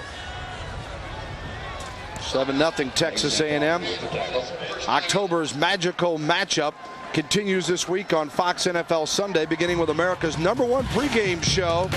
Then Terry Glenn returns to New England for the first time as the Packers battle Tom Brady and the Pats, or the Panthers take on the Cowboys, or the Falcons square off against the Giants, or other regional action. It's all part of a full weekend of magical matchups as critical NFL games and dramatic baseball playoff action takes center stage only on Fox. What a game that was last night, speaking of the baseball playoffs, with Anaheim and the Minnesota Twins and the Rally Monkey. You know, the big thing that R.C. Slocum had to do this year, the first thing was the quarterback situation. He wanted to find a quarterback that was going to lead this team. Dustin Long has settled on the job now, but they have put Reggie McNeil, you see him on the left side, number 16, the young freshman there. He's able to play. He's got a different dimension. He runs real well, but Dustin's more of a passer. He's got good feet also. Mark Ferris, a senior quarterback, had started for 3 years in this offense, and surprisingly, they didn't go with him. R.C. Slocum making the decision, hey, let's go with a quarterback that we can bring us to the future. A lot of pressure on him for him to do that this year. And they took the red shirt off McNeil, and they just said, hey, one of these guys is going to step up. Well, so far it's been Long. 2nd and 19, and he throws it incomplete. They obviously want McNeil to get more playing time, but they're very glad that he's not, because Long's been playing so well. Long has come up big. There's no doubt about it. I told you he's got the hot hand, rolling sevens. You know, just got the hot hand at quarterback. 7 touchdown passes a week ago. That's an amazing accomplishment. I don't think that we've seen the last of Reggie McNeil. There'll be an opportunity for this young man to get in there and play again. And don't be surprised if Mark Ferris is called upon late in the season or at some point in the game to lead the Aggies to a victory. Yeah, he's finally healthy. He had some problems with his shoulder. Long is 10 of 18 for 127 yards. He's got the 1 TD pass. 1:22 to play in the half. 3rd and 19 from the 19. Long, good protection. Incomplete, intended for Murphy. So now, there again, A&M showing you they're still throwing, still trying to get in scoring position. It doesn't work. Baylor's going to get the football back in pretty good field position here. And we'll see what Dave Baldwin comes up with the last 1:17 of the half. We're going to punt here too, Baylor. And the one thing that's come out here, Bill, is the sun. The sun is a factor right now. The returner is going to have to find a way to catch that football, maybe right in his face. You see the shadows on the field. The sun is right up in his face, and it's going to be difficult to catch his football. Skates on his own 5-yard line. It's a nice roll. Hart will stay away from it. Skates going to see that punting average move up again today as it's down at the 25-yard line. Well, this is just the second Big 12 game for these two teams. Let's look at the South standings first of all, where Oklahoma, Texas Tech, and the Bears starting off at 1-0. A&M and Oklahoma State losing the close calls last weekend when there was some wild action around the league. Oklahoma State is at Kansas State today. Now in the north, of course, Oklahoma, Texas, the big matchup there in the south. Iowa State 2-0. They had the early win over Kansas, and then Colorado stunning K-State last week. Nebraska's got Missouri. What a matchup that is, Gary. Well, Iowa State, they've got the upper hand right now, but here later on, Bill, they go on the road to a lot of key football games in the north, and it's going to be tough for them to maintain that spot. I remind you, Bill Jones, the Fox Sports Net football studios for you at halftime. Update you on what's going on in college football. Karras completes it 30 to the 33-yard line. Quiroga gets the reception, and clock is stopped with a timeout. Baylor, 53 seconds to go, and Jolly made the tackle. We mentioned Missouri, Nebraska. Now, normally you'd say, Missouri, oh, that's going to be a good game, Bill. Well, if you saw Brad Smith in Missouri against Oklahoma last week, this guy put on about as good a performance as I've seen any quarterback, leave alone a redshirt freshman, Gary. Fox Sports had him on the air last week, and our partner Dave Lapham said, hey, this is a great quarterback, and I kind of agree with him. He runs exceptionally well. He was in a zone, Bill. When he played in that football game, it's like everything was standing still. The defense just couldn't catch up with Brad Smith. He was on a whole different level. He's just a young guy, just a freshman coming in there playing real well for him. Oklahoma's glad of the schedule. They'll only play him one more time next year in Norman. When he's a junior and a senior, they rotate off the schedule. The only time they'll see him is if it's a Big 12 championship game. It just seemed like everything was real easy for him in that football game. That was an amazing thing. And I tell you, Oklahoma was lucky to win that football game. The head coach makes a big call late in the football game on the fake field goal or they might not have won that game. Yeah, McCoy with a TD pass. Well, Karras comes out. Speaking of TD pass, Karras caught a touchdown pass last week. So we keep waiting for the cartoon series of plays. Well, let's see what happens here with 2nd and 3 with 53 seconds to go following the timeout. First half winding down. Karras in the gun. Newhouse, who's been rather quiet today. He's had some balls that have been overthrown and underthrown. Gets the first down here on the reception at the 39-yard line, and Byron Jones makes the tackle. Important tackle, too. Byron Jones, good tackle, wraps up, doesn't try to just get in there and hit and knock him down with his shoulders, but wraps him up and gets him down to the ground inbounds. Clock moving now after the chains reset. 1st and 10 at the 39. Baylor will have to hustle. Karras. Incomplete again, looking for Newhouse down near the 35. That stops the clock with 32 ticks remaining.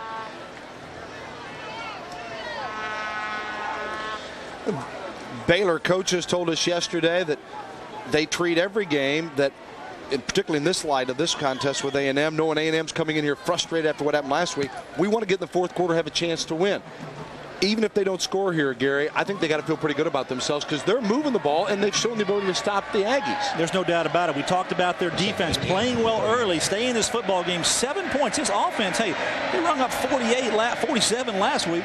Would like to have had 48. They didn't need that. 2nd and 10, interception. Davis, he may take it to the house, to the 20, to the 15, and Sammy Davis, the senior from Humboldt, Texas, gets his 2nd interception of the year, his 11th of his career, and a 35-yard return. He missed a couple days of practice with a bit of a leg injury. No problem here. That's a great play by the cornerback, making a play on the football. Karras throws it. It's going to go through the hands of the receiver. That's Newhouse. That's 2 drops he's had today, and I tell you, Davis does a good job just staying on the ball. Going to go make the play and make the tackle. No, catch the football. It's right there in front of you. Young man's having a career day here. 2 interceptions, you talked about, Bill, and bringing it down. And now the Aggies are knocking on the door, have a chance to go up with another score going into halftime. Heel had the first one. Davis gets this one, his 2nd of the year, and 1st and 10. First and goal, I should say, in the end zone, and it is incomplete.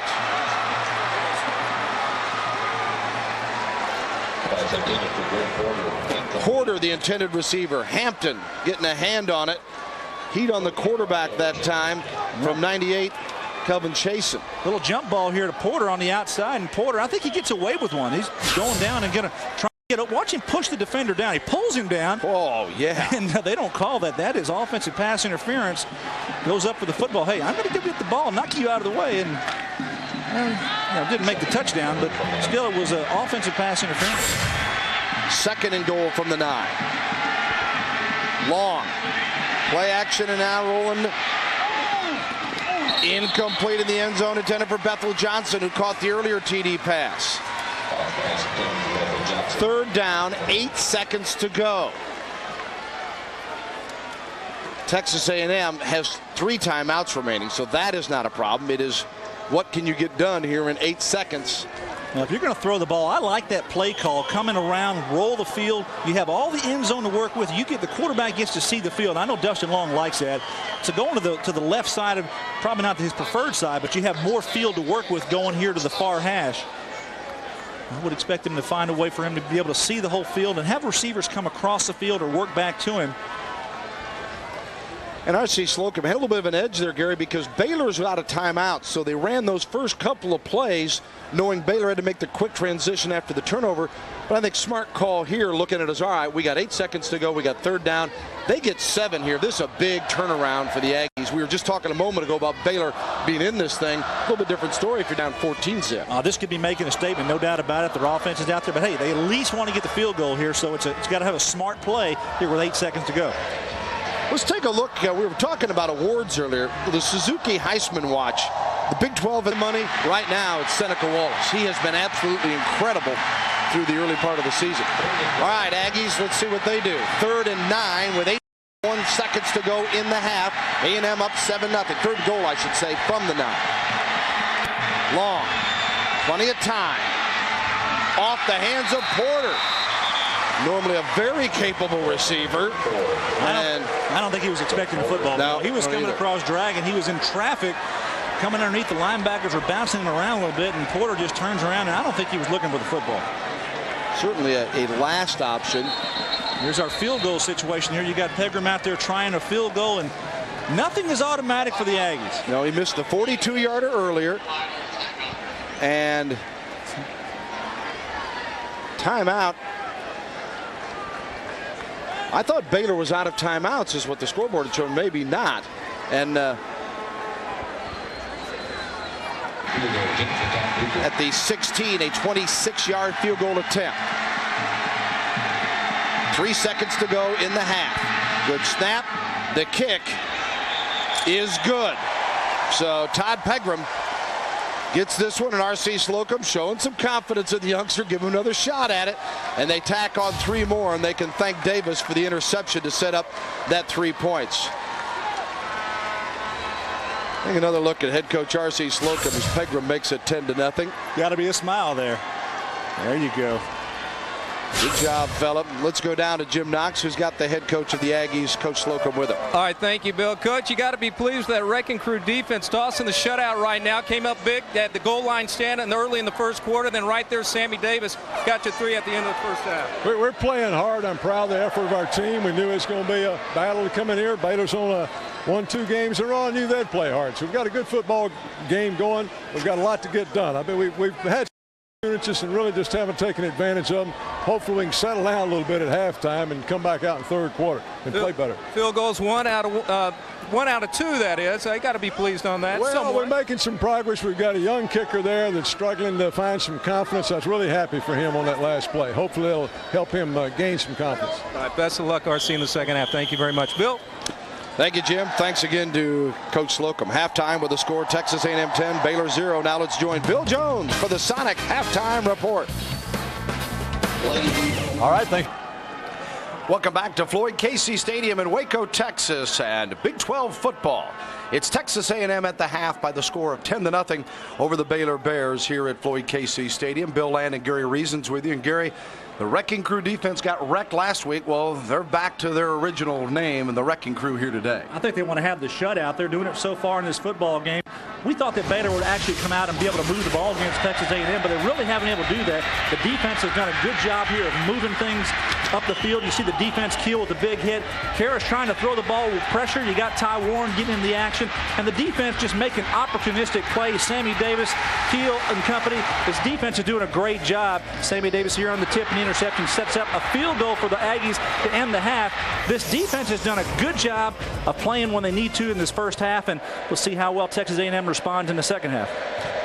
All right, and kicking it off will be Cody Skates for Texas A&M as Baylor to receive, down 10-0 as we start the third period, and Ricks catches it and will down it in the end zone. 1st and 10 on the 20-yard line. Let's take a look at the first half stats, and you'll see while the Wrecking Crew's made the plays, stat-wise, Baylor's done fine. 63 yards rushing to 37 for the Aggies.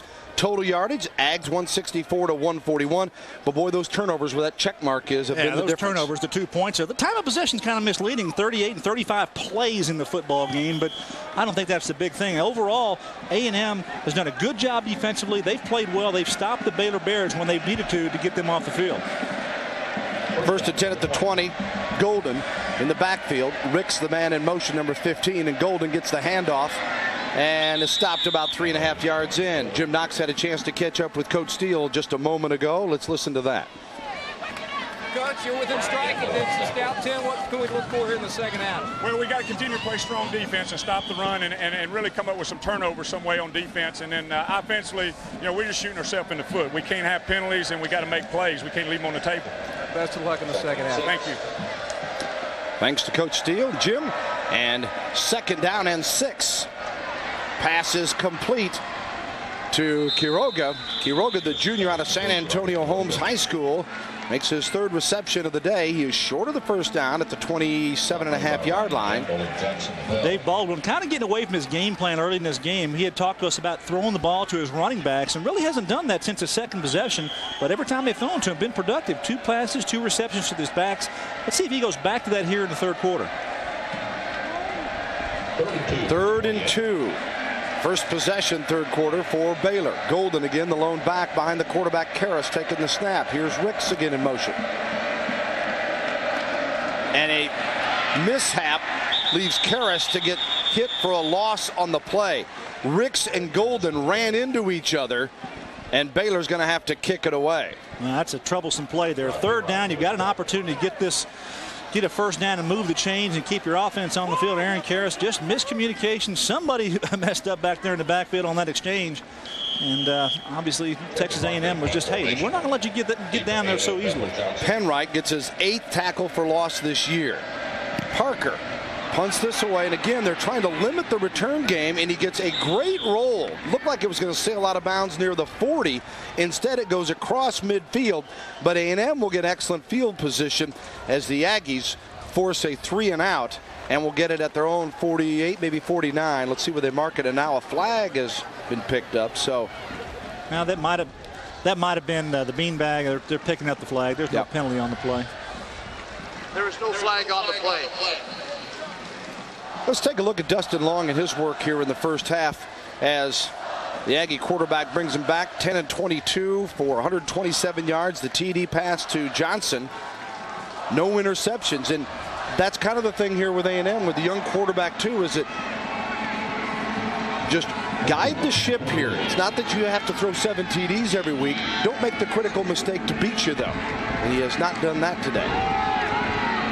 Farmer across midfield to the 49, picks up 3, and Collier makes the tackle. The lone touchdown today came in the first period in the final moments. Long, perfectly thrown, and the TD by Bethel Johnson from Corsicana, Texas, and the senior with the grab. Kick was good, 7-0. That's a good touch on the pass. That quarterback can throw the ball. Go ahead and throw it up where your receiver can make the play, and he goes to the back of the end zone, and Bethel Johnson comes up with a score for the Aggies. Field goal at the end of the half, and Texas A&M with a 10-0 lead. Now Aggies first possession, second half, and it's 2nd down and 7. Long in the rollout, sets up, just about picked off. Johnson, the intended receiver. Lane had the best shot at catching the football, though. Well, you got to get lucky sometimes, and just got to make those plays. Lane, the free safety, coming across in the backfield, and pressure's got pressure to this quarterback. You're going to roll out here and put some pressure in his face. When he throws the ball, you got to come. That's big number 97. Collier there. Yeah, that's Collier making a play at the quarterback, and you see Lane here at the end almost making the interception for the Bears. Yeah, Aggies today, if you talk about the key plays, they've made them. Baylor hasn't. And that has been the difference in this 10-0 game. 12:16 to go, 3rd quarter. 3rd and 7 now for Texas A&M at the 49 of Baylor. Long, plenty of time, fires and got a man for the first down. That's Taylor. Escapes the tackler. He's at the 30. Taylor dragged down at the 27-yard line. Danielle McLean makes the tackle. He is a junior from here in Waco. Well, you got 3rd and 7. He goes zone coverage on defense. Dustin Long throws a rope. This ball zings right in there. Taylor doing a good job of coming up in the zone here. He's going to come up and work back. You see the first down line right there? He does a good job of getting in the zone, and the quarterback's just going to zing this ball. It's a rope, folks, between the 2 defenders, and that's what you have to do as a quarterback. And, hey, you make somebody miss tackles and get bigger yardage there. Excellent job by Jamar Taylor. 22 yards in the pickup, sets up 1st and 10, 26 of Baylor. Farmer on the play action, instead across the middle and complete to the 10-yard line. Terrence Thomas out of Houston, Washington High, and Cash and Hart the tacklers. Let's go down to Jim Knox. Bill, real quick, this defense just took a big hit in the depth department because Keelan Jackson and Bryant Singleton, a couple backup defensive backs, will not return for the second half. So that means Sammy Davis, number 22, is doing a tremendous job on Reggie Newhouse. Will continue to go the entire way. Yeah, and they had already lost Eric Crutchfield for this game, another one of their free safeties. Thanks for the update, Jim. So the Yankees paying a price here, even though they have this 10-0 lead, and in driving. The last play, 16 yards, so 2 plays, 38 yards, and they're knocking on the door on a 1st and 10 just outside the 10-yard line. And Farmer wheels, got back to the line of scrimmage, and it'll be 2nd and 9.5 as Stevenson made the stop. There's a look at Kevin, the senior from Abilene, Texas. Kevin's playing a pretty good football game today from his defensive tackle spot in there. And take a look at what Farmer's looking. Going to roll down the line of scrimmage. He's got to read this, but Stevenson does a good job getting in the backfield. He has nowhere to go, and he just continues and makes the play. Farmer's not the biggest back, about 190 pounds and 5'11". Kevin Stevenson having a pretty good ball game. If they can hold for the field goal, it'll be another minor victory for this defense, as they did at the end of the half when the turnover set up a possible TD situation for the Aggies. 2nd and 10. Farmer finds the hole here and bounces inside the 5 down to the 4-yard line. Yeah, almost went right through Greg Wade, number 56, the middle linebacker, comes up and makes the tackle. But I tell you, the one who wins that battle was Derek Farmer. Wade was just hanging on. Otherwise, that might have been a score. That young man, Farmer, showing he's got some power. Farmer coming in averaging 4.2 a carry, had 403 yards. And Farmer now with 10 to go in the 3rd quarter, 14 of 42 today. 442, I should say. And it'll be a 3rd down and 4. And again, they're just outside the 4. So they could get a 1st down inside the 1-yard line. Long unloads, and it is complete. Touchdown. Touchdown, Aggies. What a grab. Carragher gets his first touchdown. Thomas Carragher. He made a catch in the first half, Bill, coming across on a drag play and pulls one off his shoe tops. This one he lays out for it. May have paid the price, though, grabbing his shoulder. A young man from the tight end spot works across the middle of the end zone and makes one heck of a football catch. He's a tight end, defensive end in high school, was moved from defense for the Aggies, but had not been a receiver until today. Been mainly a blocker from that tight end spot. Pegram for the point after. And everyone's an adventure. It goes through. It deflected through as it hit the post, but a flag is thrown.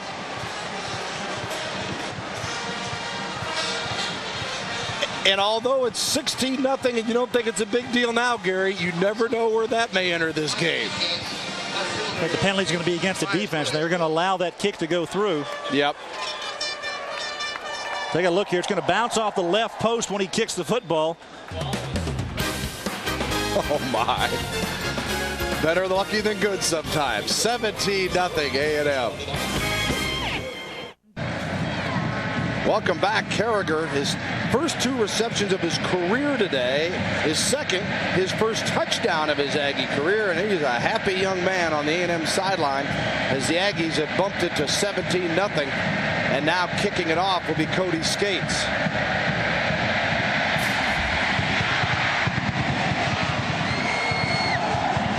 And Davis will down it in the end zone. So let's take another look at the touchdown by Carragher on the pass from Long. Well, the big tight end's going to drag across here. Watch the athleticism of the quarterback, though. He trips and stumbles, still makes the play.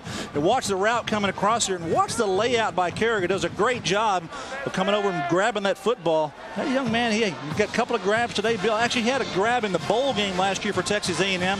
Moved from a defensive end position to play big tight end. And 280-pounder. And I think Dustin Long likes the production from his tight end right now. Well, another weapon in the A&M passing game. We talked a lot about Porter, but Carragher and Fleming have basically been blockers. Now you turn those guys into receivers. Watch out.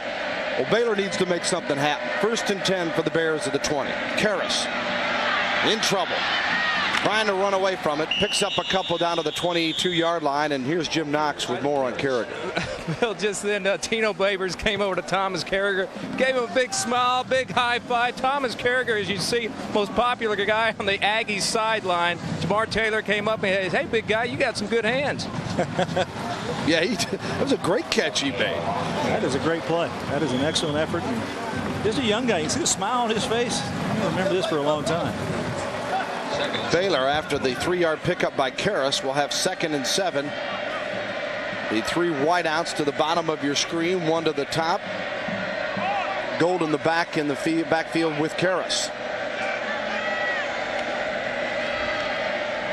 Karras is hammered on the play. Brought down and sacked. Aaron Karras hit by Jared Penwright. And Penwright, the senior from Aldine, Eisenhower, 6'2", 228. Well, you've got your back and out there and try to contain the left defensive end, which is Jared Penwright. He's their #1 pass rusher. Does a good job getting the quarterback. Hey, you're asking your back to block their best pass rusher on the outside. Jared Penwright's got some speed to the football and does a nice job for the Aggies.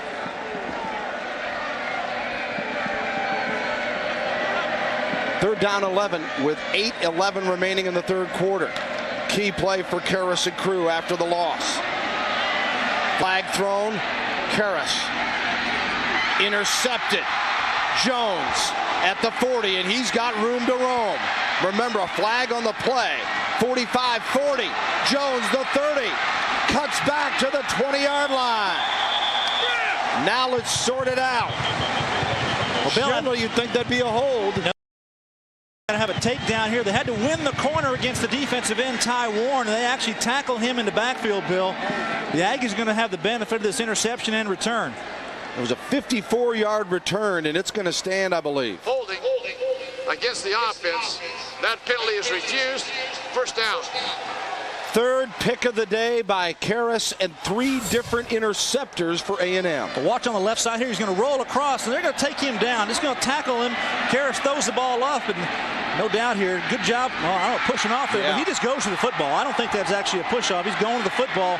The ball was thrown outside. Got pretty good blocking, and watch the speed going down the sidelines. Big play here for Texas A&M coming up with the interception. So the Aggies that needed a field goal to go up 10-0 at the end of the half score on their first possession, get a turnover here, and knock it on the door. 1st and 10 at the 20. Farmer stretching to the sidelines and scampers out of bounds inside the 10. And it'll be a 1st and goal for Texas A&M. Well, this had to be Baylor's worst fear, to come out, not establish anything, yet another mistake, and now A&M trying to really get a lock on this one. Well, that's what happens. Now the offense is on the field for Texas A&M, and they're going to try to take care of business here. See the run here by Farmer. They just win the corner, go outside, and the free safety has to come over and make a big hit on the sideline. But he gets shot there by Maurice Lane. Farmer, 15 carries, 54 yards rushing. He may be headed for the century mark for the 3rd consecutive week. 132 in the loss to Texas Tech, 119 to Louisiana Tech the week before. So becoming a real force in this rushing game. Last year led him with 503 yards rushing. And the red zone today, perfection so far. Let's see what happens here on a first goal from the 9. Long throws it up. Johnson trying to juggle and find the handle. Caught one in the first half. Hart covering on the play. Yeah, trying the same play to the opposite corner this time, trying to throw it out there. Throw it up to the back of the end zone, let your receiver go up for it. Pretty good coverage by Hart.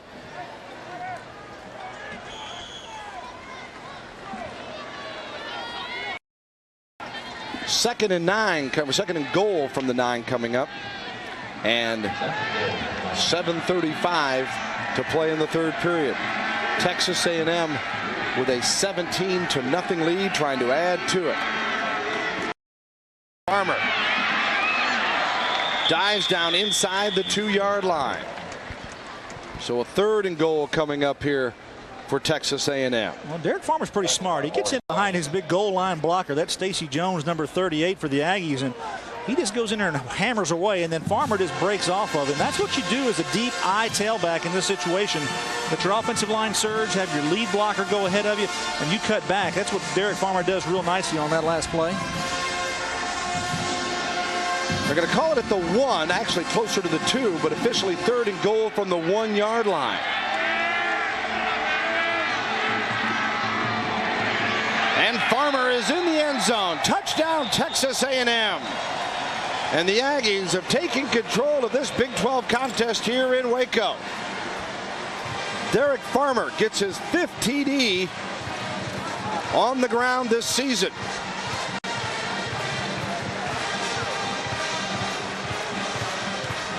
And the Aggies make it 23-0 with 6:50 remaining in the 3rd quarter.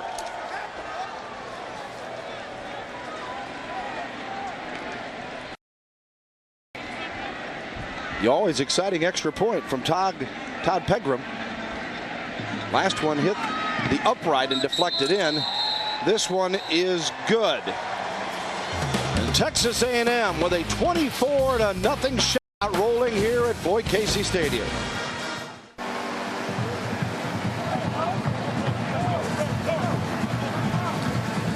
Welcome back to Waco. 3rd quarter, 6:50 remaining, 24-0 Texas A&M in our Dr. Pepper College football game for the Big 12. Bill Land, Gary Reasons, Jim Knox with you. Farmer getting the TD, his first of the day. They spread it around. Long is thrown for a pair of touchdowns. Carragher and Johnson on the receiving end of those, and skates to kick it off here. And it'll go out to the 20-yard line. For Dr. Pepper Game Break, let's go to our Fox Sports Net studio with Bill Jones. Nebraska, the Cornhuskers trailed Missouri. Thinking of gross, not just gross, the kick return games in the Big 12 are incredible, Gary. Almost every team has got a game breaker or two. Baylor in big trouble. Armstrong on the carry. Gets a yard or two. Let's go back to A&M's last score a moment ago. Penwright made the tackle here in Farmer's TD run. You have opportunity to get the interception, turn the ball over, and go ahead and knock on the door and put it in. You got a big lead block there. Stacey Jones, your fullback, and Farmer runs right behind him. Job out of the line by the Aggies. Punched it in. Power football. We're talking about special teams. Wes Welker had a career last Saturday in College Station. His returns for Texas Tech in that game. 2nd and 9. Nothing doing here as Copeland has had trouble getting loose today. And actually be a loss on the play. Talked about the wrecking crew needing to tune up. I think they have got things tuned up right now. They are flying to the football. Nothing seems to be working now for Baylor. Throwing the ball out there, and you just see the white shirts just tracking the football. A lot of guys there making plays, and that's what you have to do. This defense, they said they were embarrassed a week ago. They've changed the plugs. They've definitely, they've got a new carburetor nuts, got something there. High octane today. 3rd down and 10. Armstrong sets up with Karras. Wrecking crew ready to come after him again. Karras having to keep the football. Oh my! Hammered at the 26-yard line by Brian Gamble. Well, once he tucks under, you're like, the slobber knocker is arriving. It's just a matter of who's going to deliver, isn't it? Well, this time Karras gets out of the pocket, to his credit. He's got feet enough to do it. He tries to pump fake here. He's past the line of scrimmage. The defender shouldn't go, that Jones shouldn't, but Brian Gamble, that middle linebacker, that guy knows how to hit. 3 plays and out each time for Baylor on this, their 3rd possession now. And Parker to kick it away. High kick should nullify the return. Johnson signals fair catch and does so. And again, Texas A&M will have excellent field position. We come back here in the 3rd quarter with 4:44 to go, and Aggies up 24-0. Aggies with a 24-0 lead here as the quarterbacks visit on the Baylor sideline. This college football only on Fox Sports Net. Long to throw it on 1st and 10 from the 39, and going deep and incomplete, intended for Johnson. Lane covering Hart there, and broken up by Bobby Hart. Well, Johnson was definitely open. I don't think the quarterback just has enough arm on this play. He throws the ball up there, but kind of has to wait on it. Bethel Johnson, good play action fake here, and he's got him beat. He's got to run past him. See Hart having to make up ground at the end. Ball a little bit underthrown and is able to allow him to come back and make the play. Watch Hart's right hand come in and knock the ball away. Bethel Johnson's had a good ball game. Really has. Caught the ball well, and big play in the end zone, obviously. And Long brings him out 2nd and 10, the ball on the 39-yard line.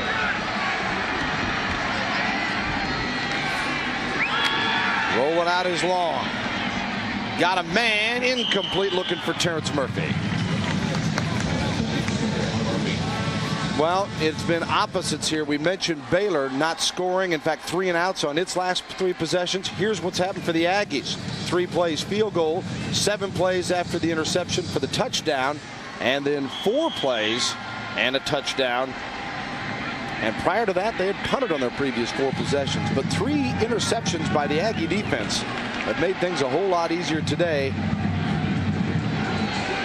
as Long selects the play. Looking on page 2, you got to pull that thing up. There's more down there. The book has expanded when you're up 24-0 and you operate from your own 39. It is 3rd and 10 though. Dumps over the middle and it's picked off. Intercepted at midfield, or is it? Porter, a tug of war with Cash. And Cash looked like he was off to the races, and Porter dug his hand in there to tie him up and at least slow him down.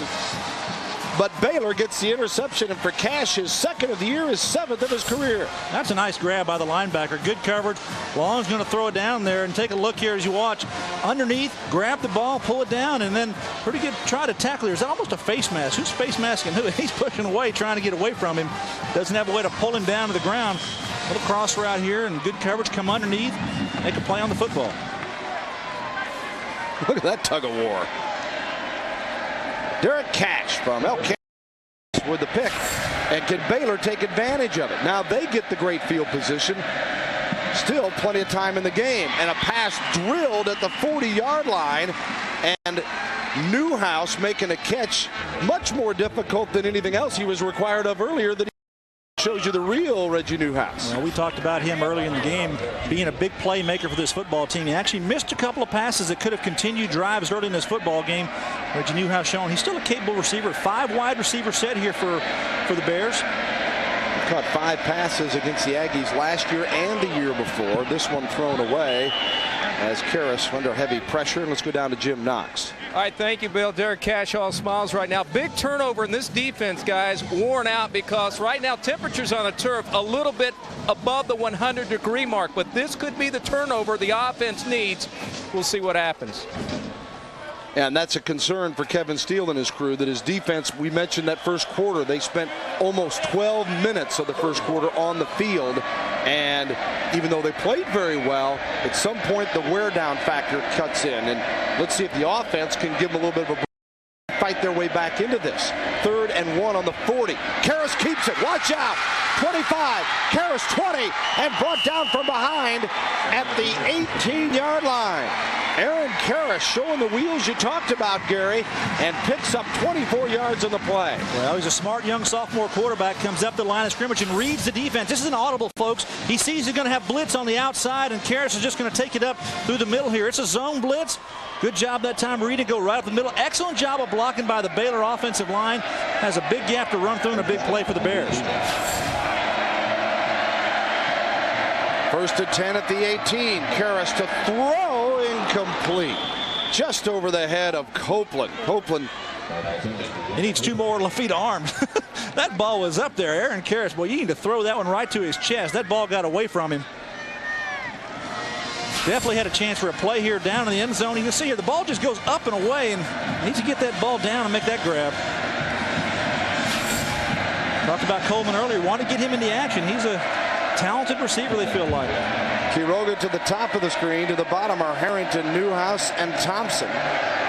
Armstrong, the lone back behind Harris on 2nd and 10 from the 18. Armstrong bulls his way to the 10 and down near the 5-yard line. Terrific run by Rashad Armstrong. And bringing him down, Jackson Appel in the secondary. Well, this is also an audible. It's a run play design, and then the quarterback has to say, hey, which way we're going to go with it. And the back does his job of reading the play here. It's hat on hat, 5-on-5 blocking. And what happens, no one has this area right here. And you see the angle that the back has to go to. He just cuts back against the grain of the defense and makes a good play. 8 carries, 57 yards for Armstrong. First and goal from the 5-yard line for the Bears. Trying to break this Aggie shutout. Fumbled snap. Karras dives on it. Boy, and there's the Baylor day. Something good happens, and then a miscue. Here they're fortunate that they kept possession of the football, but now second and goal from the 5. Just keep your composure. Second down, you're inside the 5-yard line, second and goal situation. Unique thing about the Bears here on offense, you see the offensive coordinator Dave Baldwin calling plays. That's Kevin Steele, actually. They don't huddle. They stay at the line of scrimmage, and the quarterback audibles everything to the line and signals out to the receivers. 2:32 to go in the third quarter. Karras rolls out, sets up, in trouble, keeps it himself, and gets across the 5-yard line, where Linus Smith, junior out of John Tyler High School, making the tackle. Well, it didn't look like a whole lot there, but that's actually a smart play by the quarterback. Great coverage in the secondary by Texas A&M. Everyone is covered. Don't make a bad throw. Don't give the defense an opportunity for an interception. Sometimes you have to take your lumps there. Brian Gamble is breathing down his neck, number 17, the linebacker, and comes inside and makes a play on it. But Karras smartly pulled the ball down. Now you line up again on third down with a chance to make a score. Aggie Cord near that end zone. Third and goal from the 5-yard line. Karras hands it off Armstrong, and he is tugged down for a loss on the play of 5 yards, and Smith led the way for the Wrecking Crew defense. Well, I think that's Ty Warren, big 94 Ty. He gets in there and grabs him from behind on the shirt and just holds on to him. Rashad Armstrong just couldn't get away. Draw a play, you try to get it in there, take the aggressiveness of the defense and work it to your advantage, but big Ty Warren shows, hey, I can still play this game. I mean, you may not call my name a lot because they have to take care of me offensively, but he makes a play on that one, Bill. Andino, the hero of last week's win, is 4-4 in field goals. This from 27 yards out. And the kick is no good. Aggies preserve the shutout with 1:06 to go in the third quarter. So Andino, who had hit 4 of 4 and 7 of 11 in his career, 4 of 4 this year, does not make the 27-yarder. Well, this is the ball on the right side of the field. He's got to pull it across a little bit. The ball, you see, it just leaves it out there to the right side. Never had a chance. I watched him warm up and kick. I was impressed with him. He has a pretty strong leg and a lot of confidence. Kicks off well. He's one of those headhunter linebacker types that likes to go down the field and make plays. And when you line up to kick field goals from that area, it almost has to be automatic. Well, and Baylor, a team that's first in the Big 12 in red zone scoring opportunities, is 0 of 2 today. Once stopped on downs on the goal line stand, and then the missed field goal attempt. So something you were talking about earlier, Bill, you know, if this defense from Baylor stays out there, they're going to have to make plays, and they're going to get wore down. This offense from Texas A&M, hey, we'll run the ball, we'll play action.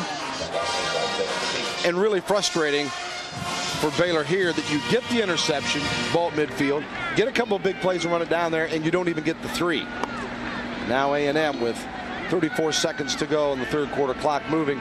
One more play here, and if they run it, that will probably be the end of the half, or the end of the quarter. And second down and 3.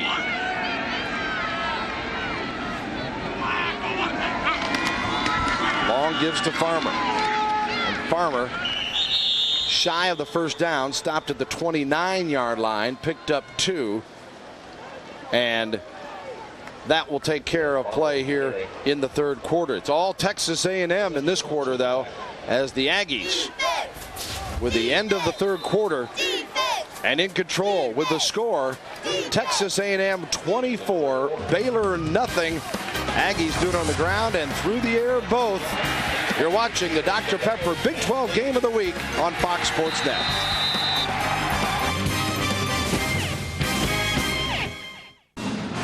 Welcome back to Floyd Casey Stadium in Waco, Texas. Bill and Gary Reasons with you as we get ready to start the fourth quarter. 24-0 Texas A&M, and they're starting to wear out this Baylor team on both sides of the ball. Texas A&M's defense, they came to play today, Bill. Got the shutout working. They're really proud about that. Baylor, though, on the other hand, they had an opportunity to kick a field goal there, and obviously when they didn't make that, might have taken the wind out of the sails of this Baylor football team. But overall, I think the Baylor offense is, trying to move the ball, haven't been able to do it against his Aggies defense, and they've been tough today. Now, Baylor has to respond defensively again. They've got to try to find a way to slow this Aggie offense down. They've rung up some points, and obviously the interceptions and turnovers, Bill, have been a big part of this football game. No question about that. Farmer opens up the quarter on the ground, and Texas A&M with a 1st and 10 now at the 34-yard line of the Aggies. And R.C. Slocum would like to be able to see another touchdown and get a chance to get Reggie McNeil in the ball game as well. Farmer, and probably establish maybe a little bit more of the run. The passing has really been the way they've ridden today. You take a look, defense have set things up with the interceptions. Yeah, it really has. The defense has done a good job turning the ball over, giving you field position. When you talk about running the football, the Aggies done a decent job running the ball, but they haven't been pounding the ball against Baylor and running it when they want to. The good thing about their offense, though, they've got pretty good balance. They're able to play action, throw the ball down the field, just try to make some decisions. Hey, let's what's best for our offense. And a smart coordinator says, hey, I'll take what the defense is giving me. And zone defense, Bobby Trott, the defense coordinator, is electing to play zone defense, and the receivers are making plays. Aggies 169 in the air, double what they've had on the ground, 83 on the ground. 2nd and 8. Farmer got to the 36. Let's take a look at the Aggie game plan. We revisit that. Recall before the game we talked about rolling sevens. Well, we had to have Dustin Long get hot again. He's got hot. 2 touchdown passes. The defense, we talked about that. Hey, today only 3.7 yards of play. That's excellent. Hey, they're a kicking game. They've come around 3 of 3 on PATs. Just 1 or 2 of field goals, but still overall an effective special teams performance. And on a 3rd and 8, the ball positioned at the 36-yard line. Long out of the shotgun. 3 wideouts to the top of your screen. Got time, fires, and Murphy, the intended receiver, Terrence Murphy. That was close. That was a nice touch pass by Dustin Long, putting it out there behind the defense, and almost a reception for the Aggies. McLean was covering for Baylor, and the Aggies will have to kick it away. For Cody Skates will come on. He's averaging 53 yards a kick now. He came in at 44.7, 3rd in the Big 12. Behind Mariscal, Colorado, the leader who's been averaging at 50. Yeah, we talked about it was overcast early in the day here. The sun is out and beaming on the field. It's extremely hot down there, and I know that's taking a toll on these players. Fair catch is called, and Hart doing that at the 22-yard line, and that is where they'll take over as far as Baylor with 42 yards on the punt, and the score 24-0 Texas A&M. The kickoff show 11:30 Eastern, only on Fox Sports Net. 1st and 10 for Karras. Ball deflected, tipped, and intercepted by Texas A&M as Terrence Keel has another interception. My goodness, that's one that got through Reggie's hands again. Reggie Newhouse, the wide receiver, number 81 for the Bears. It would have been a tough catch, Bill. It's low and outside, but the ball goes through, and it's an interception nonetheless. Karras trying to get to him in the slot. You're going to see Newhouse come from the right of your screen, and the ball goes through his hands. Oh, it's actually a little higher and outside than I thought it was. Good job that time by him. Keel making a play on the football after the tip. So now 4 interceptions. Keel, Appel, Davis, and Jones for the Texas A&M secondary, and the Aggies get the field position 1st and 10 on the 15 of Baylor. And Reggie McNeil, his first shot today, the 6'2", 189-pound freshman from Lufkin, Texas, who is exciting. Hands it off to Farmer. Baylor, nice job defensively to string him along to the sideline and stop him for no gain on the play. McNeil has thrown 12 passes, completed 5 for 68 yards. He has run 9 times for 23 yards. He brings a whole different dimension to the game. Well, the book on him is he's an exceptional runner, 5A state champion last year at Madison High School, and doing a good job with this offense when he's had the opportunity to go in. They put him in some tough spots, though, Bill, playing early in the season this year. He's come in and not great positions and try to bring this team, have some momentum, bring them down the field. Really hasn't had an opportunity. Maybe here late in this ball game, with different field position, have a chance to do that. Well, wait a minute. He said Madison High School. Texas fans will tell you, wait a minute, that's Vincent Young. I'm sorry, I got it backwards. That's right. But you see what McNeil could do here. He, of course, was at Lufkin, and you don't want to ever make a mistake if the Aggies and the Longhorns are involved, or you'll get nasty letters and more on that one. Well, a couple of talented young quarterbacks. I know that both of them still. And you take a look here at his running ability. Runs through the pocket very well. Quarterback draw. Hey, I got a quarterback that can run. Go ahead and call that play. Well, and interesting, when R.C. Slocum decided, all right, I'm not going to redshirt him, I got to play him. You want him, obviously, to get the opportunities. It's just the way the season has turned. They haven't had the kind of opportunities you'd like to be able to put him in a game where he can get some success. This is a chance to do that here today. And that will bring us to a brief break with a timeout called for A&M as they think it over on a 3rd and 2 coming up. It's all Aggies, 24-0 here in the 4th quarter. Back in Waco, Baylor struggling, down 24-0. It is 3rd and 2. Texas A&M with the football, and the ball positioned on the 7-yard line. Reggie McNeil, the new quarterback, following the timeout here. Let's see what the Aggies come up with. McNeil keeps, and he gets away from one man, heads toward the corner, and now in trouble. Recircles, looking for help. Got a block, and then is upended with flags everywhere near the 15-yard line. Now, that's not what they're looking for, but that shows you his ability, Gary. That's exactly the ability he has. Hey, I correct myself. He was a 5A state champion at Lufkin High School in his high school career. But, hey, shows what he can do running the football. That's the potential that they see in him as a quarterback, that dual threat. If they can get him in the passing game and get things working well there where he learns the offense and he's able to compete throwing the ball, he can be a potent weapon for this offense for Texas A&M. They sorted out here. I think we're going to have a penalty here thrown in the backfield. It's going to be actually a block in the back, but there's a rule that if you're in the tackle, between the tackle box, you can block in the back. And I'd be surprised if they don't. I wouldn't be surprised if they pick these flags up. You got 3 flags in the field. A lot of guys saw it. They came a-flying, I'll tell you that. It was. Well, they're talking to the Baylor defense. It was like there was bonus. There's going to be a penalty against Texas A&M. It was like bonus pay if you could get it out quick enough. Now, I can see a holding, but not a block in the back because that's not clipping in the tackle box. Illegal block in the back. Offense, 10-yard foul, repeat 3rd down. Interesting. Now, if that happens outside of the box, I can see that as a block in the back. But if you're an offensive lineman and you make a block between the tackles in the box, shouldn't be a penalty. It's on the right side of your screen. He's going to come back, and you'll see McNeil as he runs here. And take a look, and that's the block right there on number 42. You see that block? Sepulveda's one that got hit. Yeah, Sepulveda gets hit. Hey, they hit me in the back. I guess anytime you hit him in the back, they're going to call it, right, Bill? Yeah, and who knows what was considered the box by the time McNeil got around to that area, even though that was the original box, if you will. At any rate, it's going to be 3rd and 18. And now they're discussing it again. The ball on the 23-yard line. They may not be through administering here. McNeil, what he brings to this team, though, let's give us a chance to talk about him. In that state title game, he ran for 159. He passed for 223. And throughout the season, he also played defensive back in critical situations.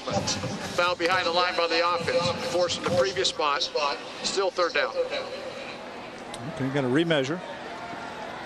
Now do your math again. He's going down and bringing it back. And we may see for Baylor, as that is senior Greg Cicero from Anaheim, California, as he loosens up. He originally started his career at the University of Texas. Been through a number of severe injury problems, junior college and back here, and has become a first-class tutor, if you will, to the youngster Karras. As Karras taken over after Cicero started the season but had 3 picks against Cal in the opener and has been relegated to bench duty. We're not done on this play. The Baylor coaches want some explanation. The previous spot, Baylor refuses a penalty. It is now 4th down. Wow. So after all that, the penalty has declined, and now Texas A&M will say, all right, we're going to try the field goal. They're going to try it out Pegram. So the line of scrimmage is the 17. That would lead you to believe we'll have a 34-yard field goal here. And they actually push it back one, so it's more like a 30-yard field goal. Yeah, the line of scrimmage is a 13-yard line. And Pegram from the right hash. A 30-yard field goal here. Porter is holding with it 24-0. Pretty simple. Snap, place, kick. Easier said than done.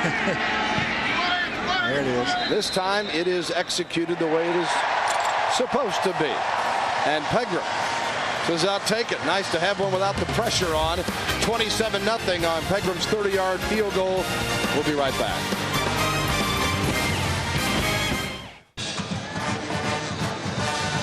Pegram's field goal makes it 27-0. And out of Plano West High School, Pegram with the kick here, and a little bit better look on his face than when he missed that earlier one here. And Skates will kick it off. Now, Skates was the field goal kicker last year. This year he's doing just the punting and then the kickoff chores.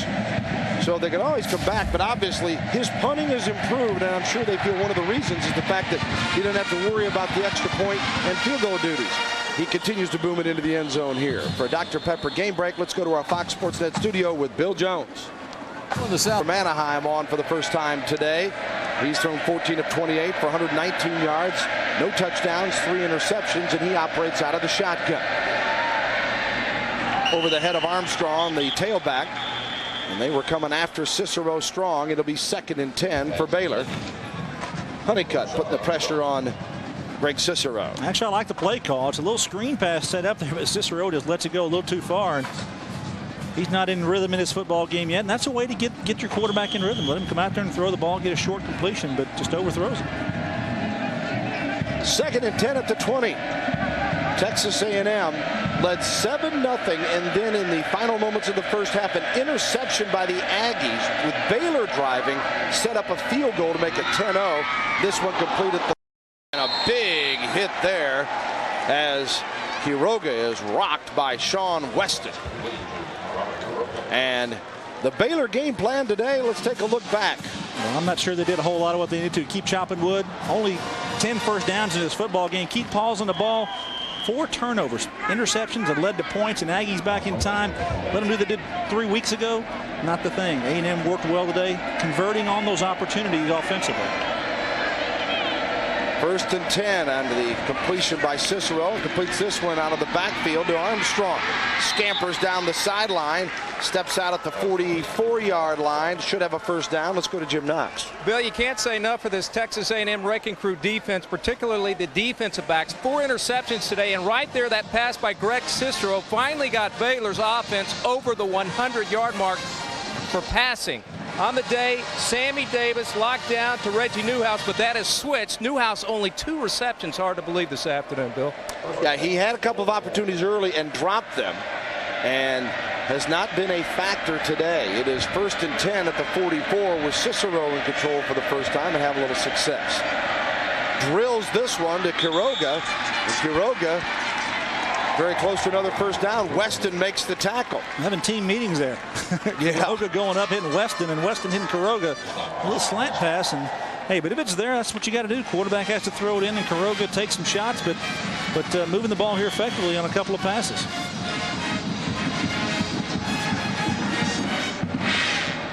Baylor 122 passing yards, 102 rushing yards now. And the low snap, and then Cicero saw something and took off and got the first down as he jumped to the 45-yard line. It's at no backs, quarterback draw play again. We saw that earlier with Aaron Karras running at a quarterback spot. Now Cicero a chance to do it. Low snap, though. He just goes down and picks it off the grass. Tries to make something happen. Jolly making the tackle. Cicero had a great high school career in the LA area in California, was 6,000 yards passing and 60 touchdowns. And then went to Texas, was redshirted in 97, injured in 98, medical redshirt, junior college in California the year after that, then back here to Baylor. Incomplete here, intended for Thompson.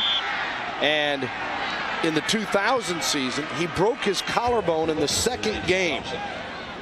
And that qualified him for an additional year. Last year, as a junior, he threw for 1,239 yards, had 6 TDs and 13 interceptions, and thought with Baldwin coming in, he would be the guy to take the bull here with the offense and had the spring. But when things struggled early, they made the switch to Karras. And now Cicero's become, like I said, more of a teacher and a guy that's been want to do anything he can to help the team. 2nd and 10 here. Throwing it deep. Just out of reach of Quiroga. Incomplete. Will be 3rd and 10.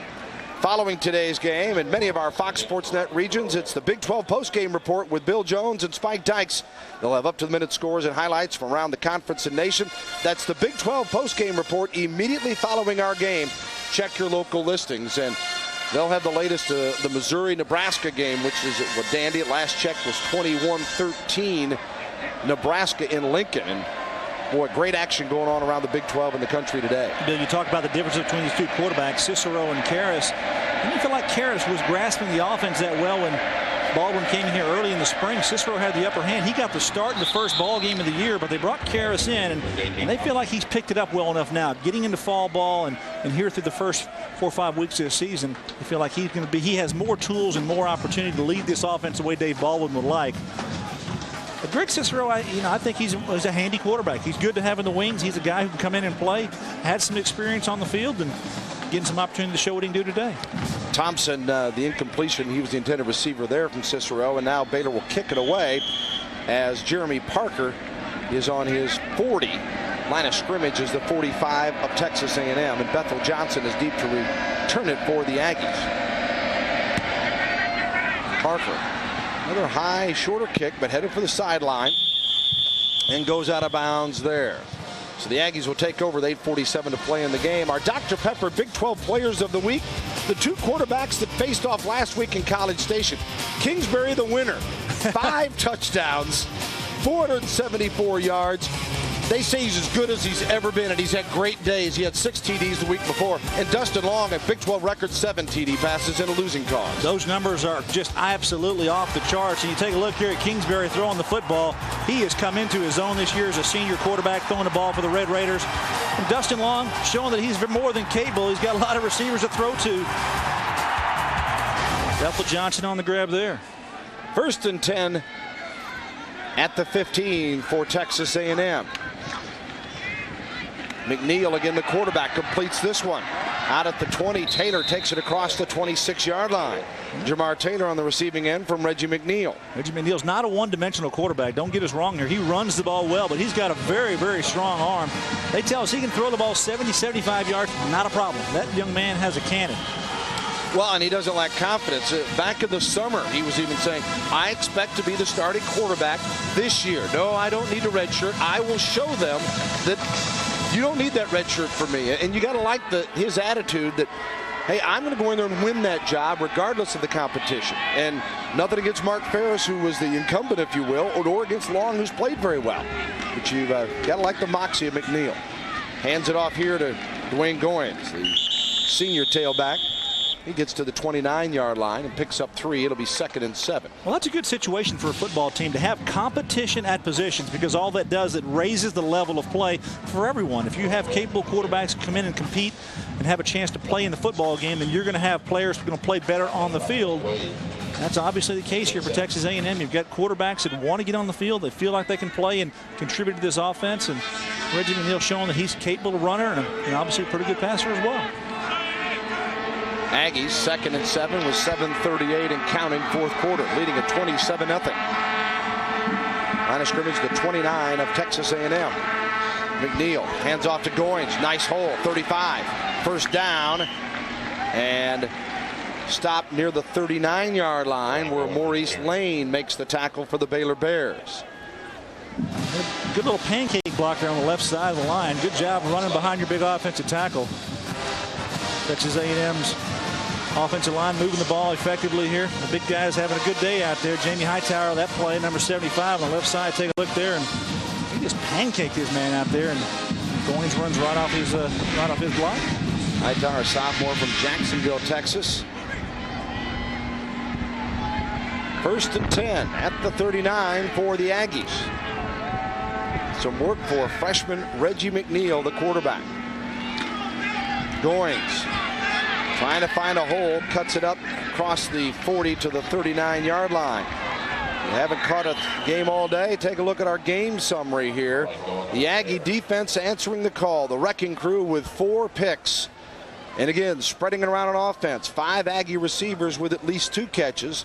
Long throws for 169, 2 scores. And Farmer, 22 rushes and 78 yards until he was given a breather. And mentioned the Aggies had 10-0 at the half, but Baylor was playing the game. But the second half, it's been a whole different story. Baylor had the 3 3-and-outs. And plus the turnovers in the middle of that. Well, maybe at the end of the first half, when they threw that interception and Texas A&M capitalized and put a field goal on the board to go up 10-0 at the end of the half, you know, it looked like that Baylor was in this football game. We were even talking about it. We were talking about what the coaches were telling us. Kevin Steele and was telling us, hey, let's just be in this game, keep it close so we can be in at the end of the game. And that just kind of got away from him, and that might have been the starting point towards it. Kevin Steele in his 4th year here, seeing his club break a 29-game Big 12 losing streak last week. First Big 12 win for Coach Steele. 2nd and 8. McNeil got a man wide open. Johnson sprinting down the sideline. Bethel Johnson, touchdown Texas A&M. Whoa, did he scoot? 59 yards and 6 points.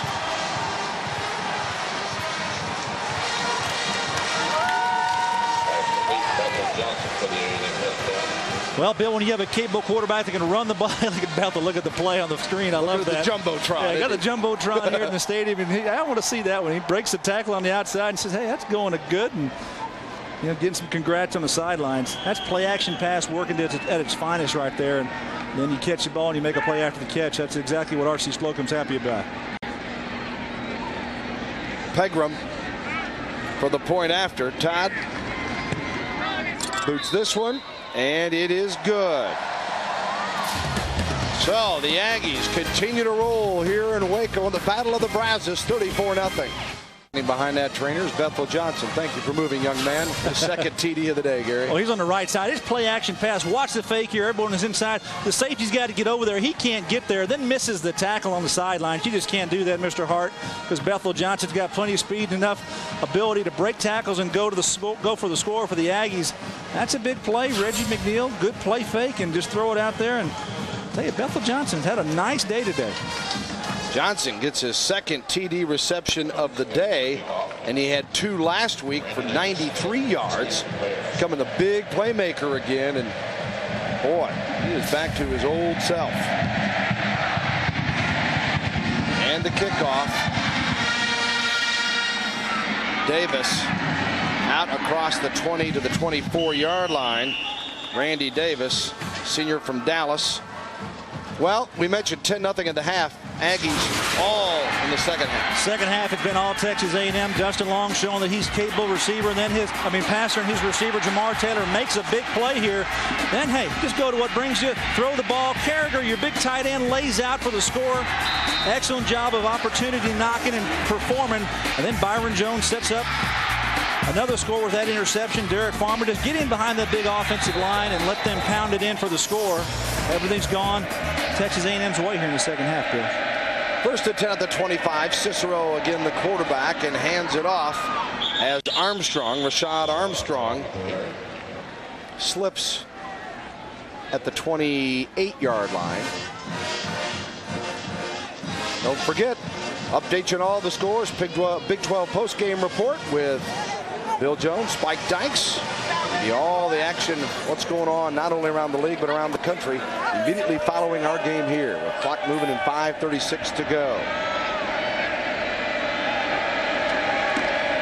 Cicero dropped the snap, recovers, going deep, overthrows Quiroga.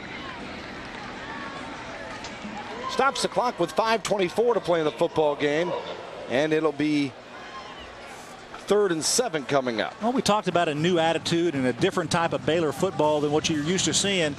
You see it here defensively. They're not as aggressive, but they're trying to play smart defense. They just got overwhelmed today. Interceptions and field position. Their defense didn't have a chance to really hang in there. Offensively for Baylor, they just didn't execute, Bill. Bottom line, they did not execute. They didn't catch passes when they needed to make the plays. And it's been a tough day going for them. And this resurgent Texas A&M defense, who were embarrassed a week ago, they came to play. Cicero chased out of the pocket. Well, in Baylor, some people look and they go, wait a minute, they're 3-2, but who have they beat? Well, here's what's left, folks, and I think you need to understand there is a different attitude here, and they're going to be 1-1 after today. Travel to Boulder, It ain't going to be easy. Kansas State, number 19, at Tech, at Texas, and then the Oklahoma schools, the Sooners here and at Oklahoma State. But the fact of the matter is they are a better football team. What's killed them, Gary, really all year, one thing, they're last in the league in turnover margin. And today, if you take one thing away and you're Kevin Steele, you say, give me those 4 picks back, and it's a different football game. Coming into this game, they were -10 in the turnover ratio. 10 more giveaways than you took away, and they didn't do that well today. Obviously, the 4 turnovers in this football game, a big part of what's going on.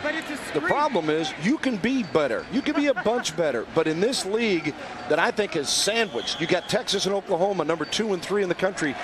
And then you go down that only Baylor and Kansas, I think, are looked upon as teams that are really going to struggle. And Baylor's better than they've been in a long while.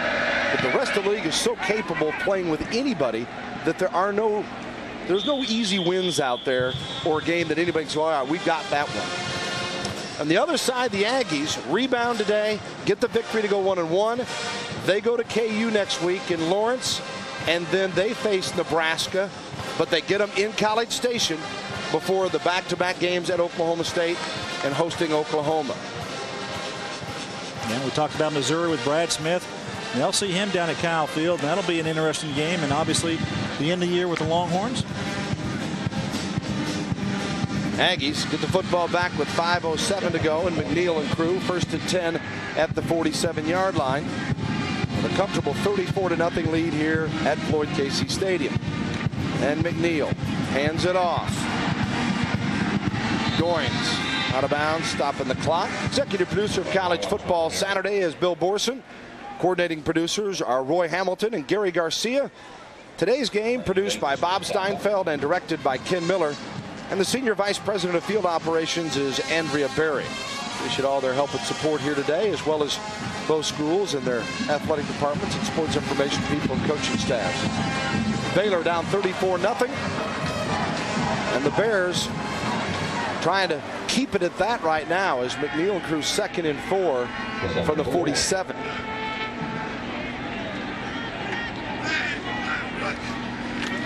McNeil throwing in, complete. Supposed to be underthrown. That might be a first down. Going to be close. Yeah, I think so. Very close to the marker. Need to get to the 43-yard line. That's where he threw it. Low to the ground. And that's Tim Van Zandt, wide receiver on the outside. He's going to. Reggie McNeil just checks to this play. He's calling at the line of scrimmage. He's going to got his receiver out there. You see the cushion? That's what he sees. He says, hey, I'm going to throw it out there to him. And Van Zandt right at the line. Yeah, it is enough for a first down. His 2nd reception of the year for Tim Van Zandt, and his 1st and 10 at the 43. You know, you want to help those stats. You talk about passing efficiency. McNeil's 3 of 3 for 74 yards and a touchdown. That's going to go way up since he came in today at 5 of 12 for 68 yards and had 1 intercepted. Well, the football folks who read the box scores closely, they who may not have watched part of this game, they didn't realize that was a run and a catch. But Reggie McNeil has those big numbers. But Van Zandt, another reception here, Gary, that shows some ability, and he may get a little more playing time. Well, I like this, though. They're not pulling in the playbook here. They're trying to call some plays where Reggie McNeil can throw the ball, hand off. Go ahead and use the entire offense. Don't pull back and don't just try to run the ball and run the clock out. I like this, giving him an opportunity to, to get some time in there, against a quality opponent and get some experience playing. This one winds down. Stay tuned. Big 12 postgame report with Bill Jones and Spike Dykes immediately following. 2nd and 1 at the 34 for the Aggies. McNeil drops back. And incomplete. And a flag going to be thrown here. Yeah, the defender actually pushed him out of bounds. Running down the field, and he didn't even have a chance to make the play on the ball. The Tydrick Riley, who had the red shirt taken off of him today as the intended receiver. He's a 6'2", 210-pound freshman out of Crockett, Texas. Ball is uncatchable, no foul on the play. You heard the call. To the chagrin of the Aggie fans here, and there was a ton of them. Well, Reggie McNeil's just tossing the ball, I tell you. He just tosses it up there and on the sideline. He's knocked out of bounds and impeding his progress, and that's uncatchable. Maybe, maybe not. That's the matter of opinion. Not that they ever ask us. Thank goodness. 3rd and 1 now for Texas A&M. still at the 34 of Baylor. 31. And the handoff to Oshler Fleming. Appears to have the first down. See on the spot on that. But tonight, there's another one of those games before the season started. Who'd have thought Cal would have the high-powered offense that they've got? Well, the Bears are in L.A. at the Coliseum to take on 20th-ranked USC. And the one thing you count on there, just in the game being on Fox Sports Net, is USC plays everybody close. And Pete Carroll, since he's been there, an incredible line of all the close calls they've had. Should be a dandy tonight on Fox Sports Net. Here's your quarterbacks, Mark Ferris, the senior, and Dustin Long, number 18, who had another fine day in leading this team, the sophomore. McNeil, the freshman, calling the shots here on 4th and 1, and now the flags are thrown. Well, that's one of those you go up there at the line of scrimmage. You try to do the hard count with your offensive line. Quarterback barking, trying to get the defense to jump, but I don't know how this is going to go. Offsides, defense. That play will result in a first down. Well, I guess Reggie McNeil was successful in barking and draws the defense across the line. That'll move the chains and keep possession for Texas A&M.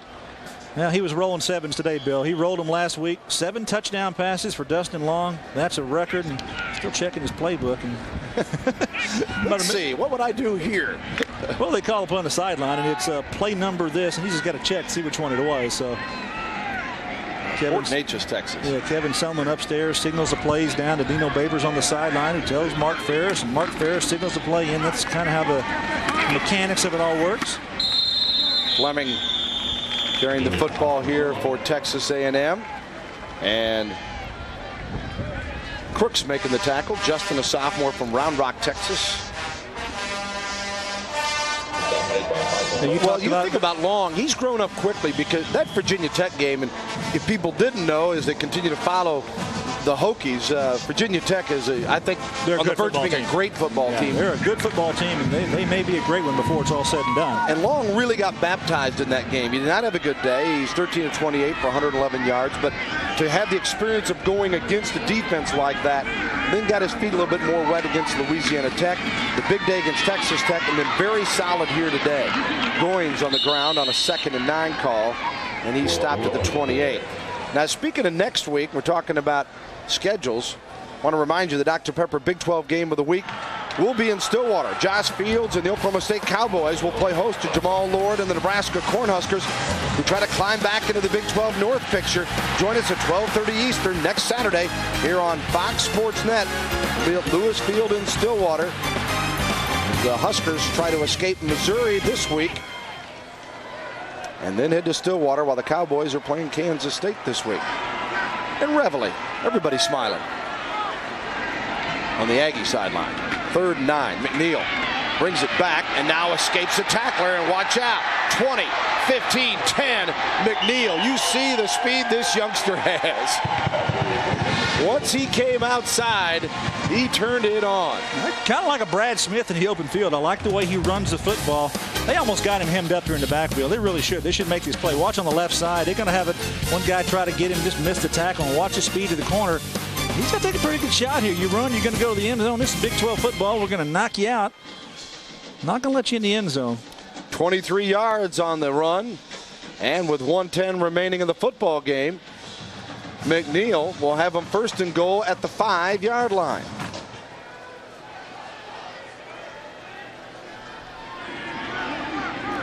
Fleming and Goins in the backfield behind him. He wants to throw it. And does, and caught Riley. Riley, who just had the red shirt taken off today and gets the TD reception. Oh, is that young guy excited? Well, there's going to be a lot of people look at this football game and say, hey, you're up 34-0 and you throw the ball into the end zone for a score. Why would you do that, R.C. Slocum? Really, he's just trying to run his offense. This is what you do in this situation. It's not trying to rub it in the face of Kevin Steele here in Baylor. But they're throwing up there, and the young man makes a nice play on the ball. Yeah, you got to understand the situation. Reggie McNeil needs playing time. He needs the opportunity. You take a red shirt off a wide receiver, you want to see if he can make a play like that. And Riley comes through with it. on the TD reception. 4 TD passes thrown by A&M quarterbacks today, and the point after is good again. Texas A&M rolling over Baylor 41-zip. Pegram got the point after a rough start today. He's connected. And McNeil and crew, you see Riley getting the congratulations in his first action as an Aggie and getting the TD pass. McNeil 5 of 6 for 88 yards and 2 scores, 3 carries for 25 yards. So you see the explosiveness there. Lots of smiles on the Aggie sideline. Tydrick Riley. And the Aggies to kick it off. A 41-0 lead and 1:03 to go. Take it at the 10. Ricks hammered and stopped at the 30-yard line. One more look here at McNeil and his toss to Tydrick Riley. McNeil throws it up there, and watch the athleticism here. Hey, go up and for the catch, and you go up to the highest point and make a catch, come down with it. That's exactly what you have to do, Mr. Riley. And Reggie McNeil throws it out there to you and make the play. Your first scoring touchdown as an Aggie. A lot to be happy about. He's saying to Reggie, we've been telling them all along they need to play us more. What are they screwing around for here? Yeah. We do that all the time. Don't save us now. We're a good tandem. Don't save us. All right, Coach. Eligibility shot. Better get me in there again. Tell you what, both these teams have a host of receivers to go to, and that does give both of them optimism here down the road. Let's see what Cicero comes up with on a 1st and 10. He goes deep, and it's picked off. Another one by Jones, his 2nd of the day and the 5th for the Aggies. Oops. Threw it over the top. Not what you want. Well, they're just not trying to do the, they don't want to allow big plays. The defense is playing deep, and a lot of coverage there, and so Cicero just throws his ball up, and it's way too far. It's over the top of his receiver. See it there? Doesn't even have a chance for it, and Jones is right there in the spot. Just avoid the big play, and hey, the ball comes your way, catch it, and that's exactly what he does. Jones, 4 interceptions on the year. He had 1 return for a touchdown against ULala, University of Louisiana Lafayette, and his 2nd pick today. And now the Aggies come back out. Is Riley back in there? Byron Jones had 3 interceptions in their bowl game last year, Bill. He was the MVP of that game. Against TCU. Here's Goins. Keeping on the ground here as he dances to the 45 of Baylor. Clock moving with 34 seconds to go. May get 1 more play off.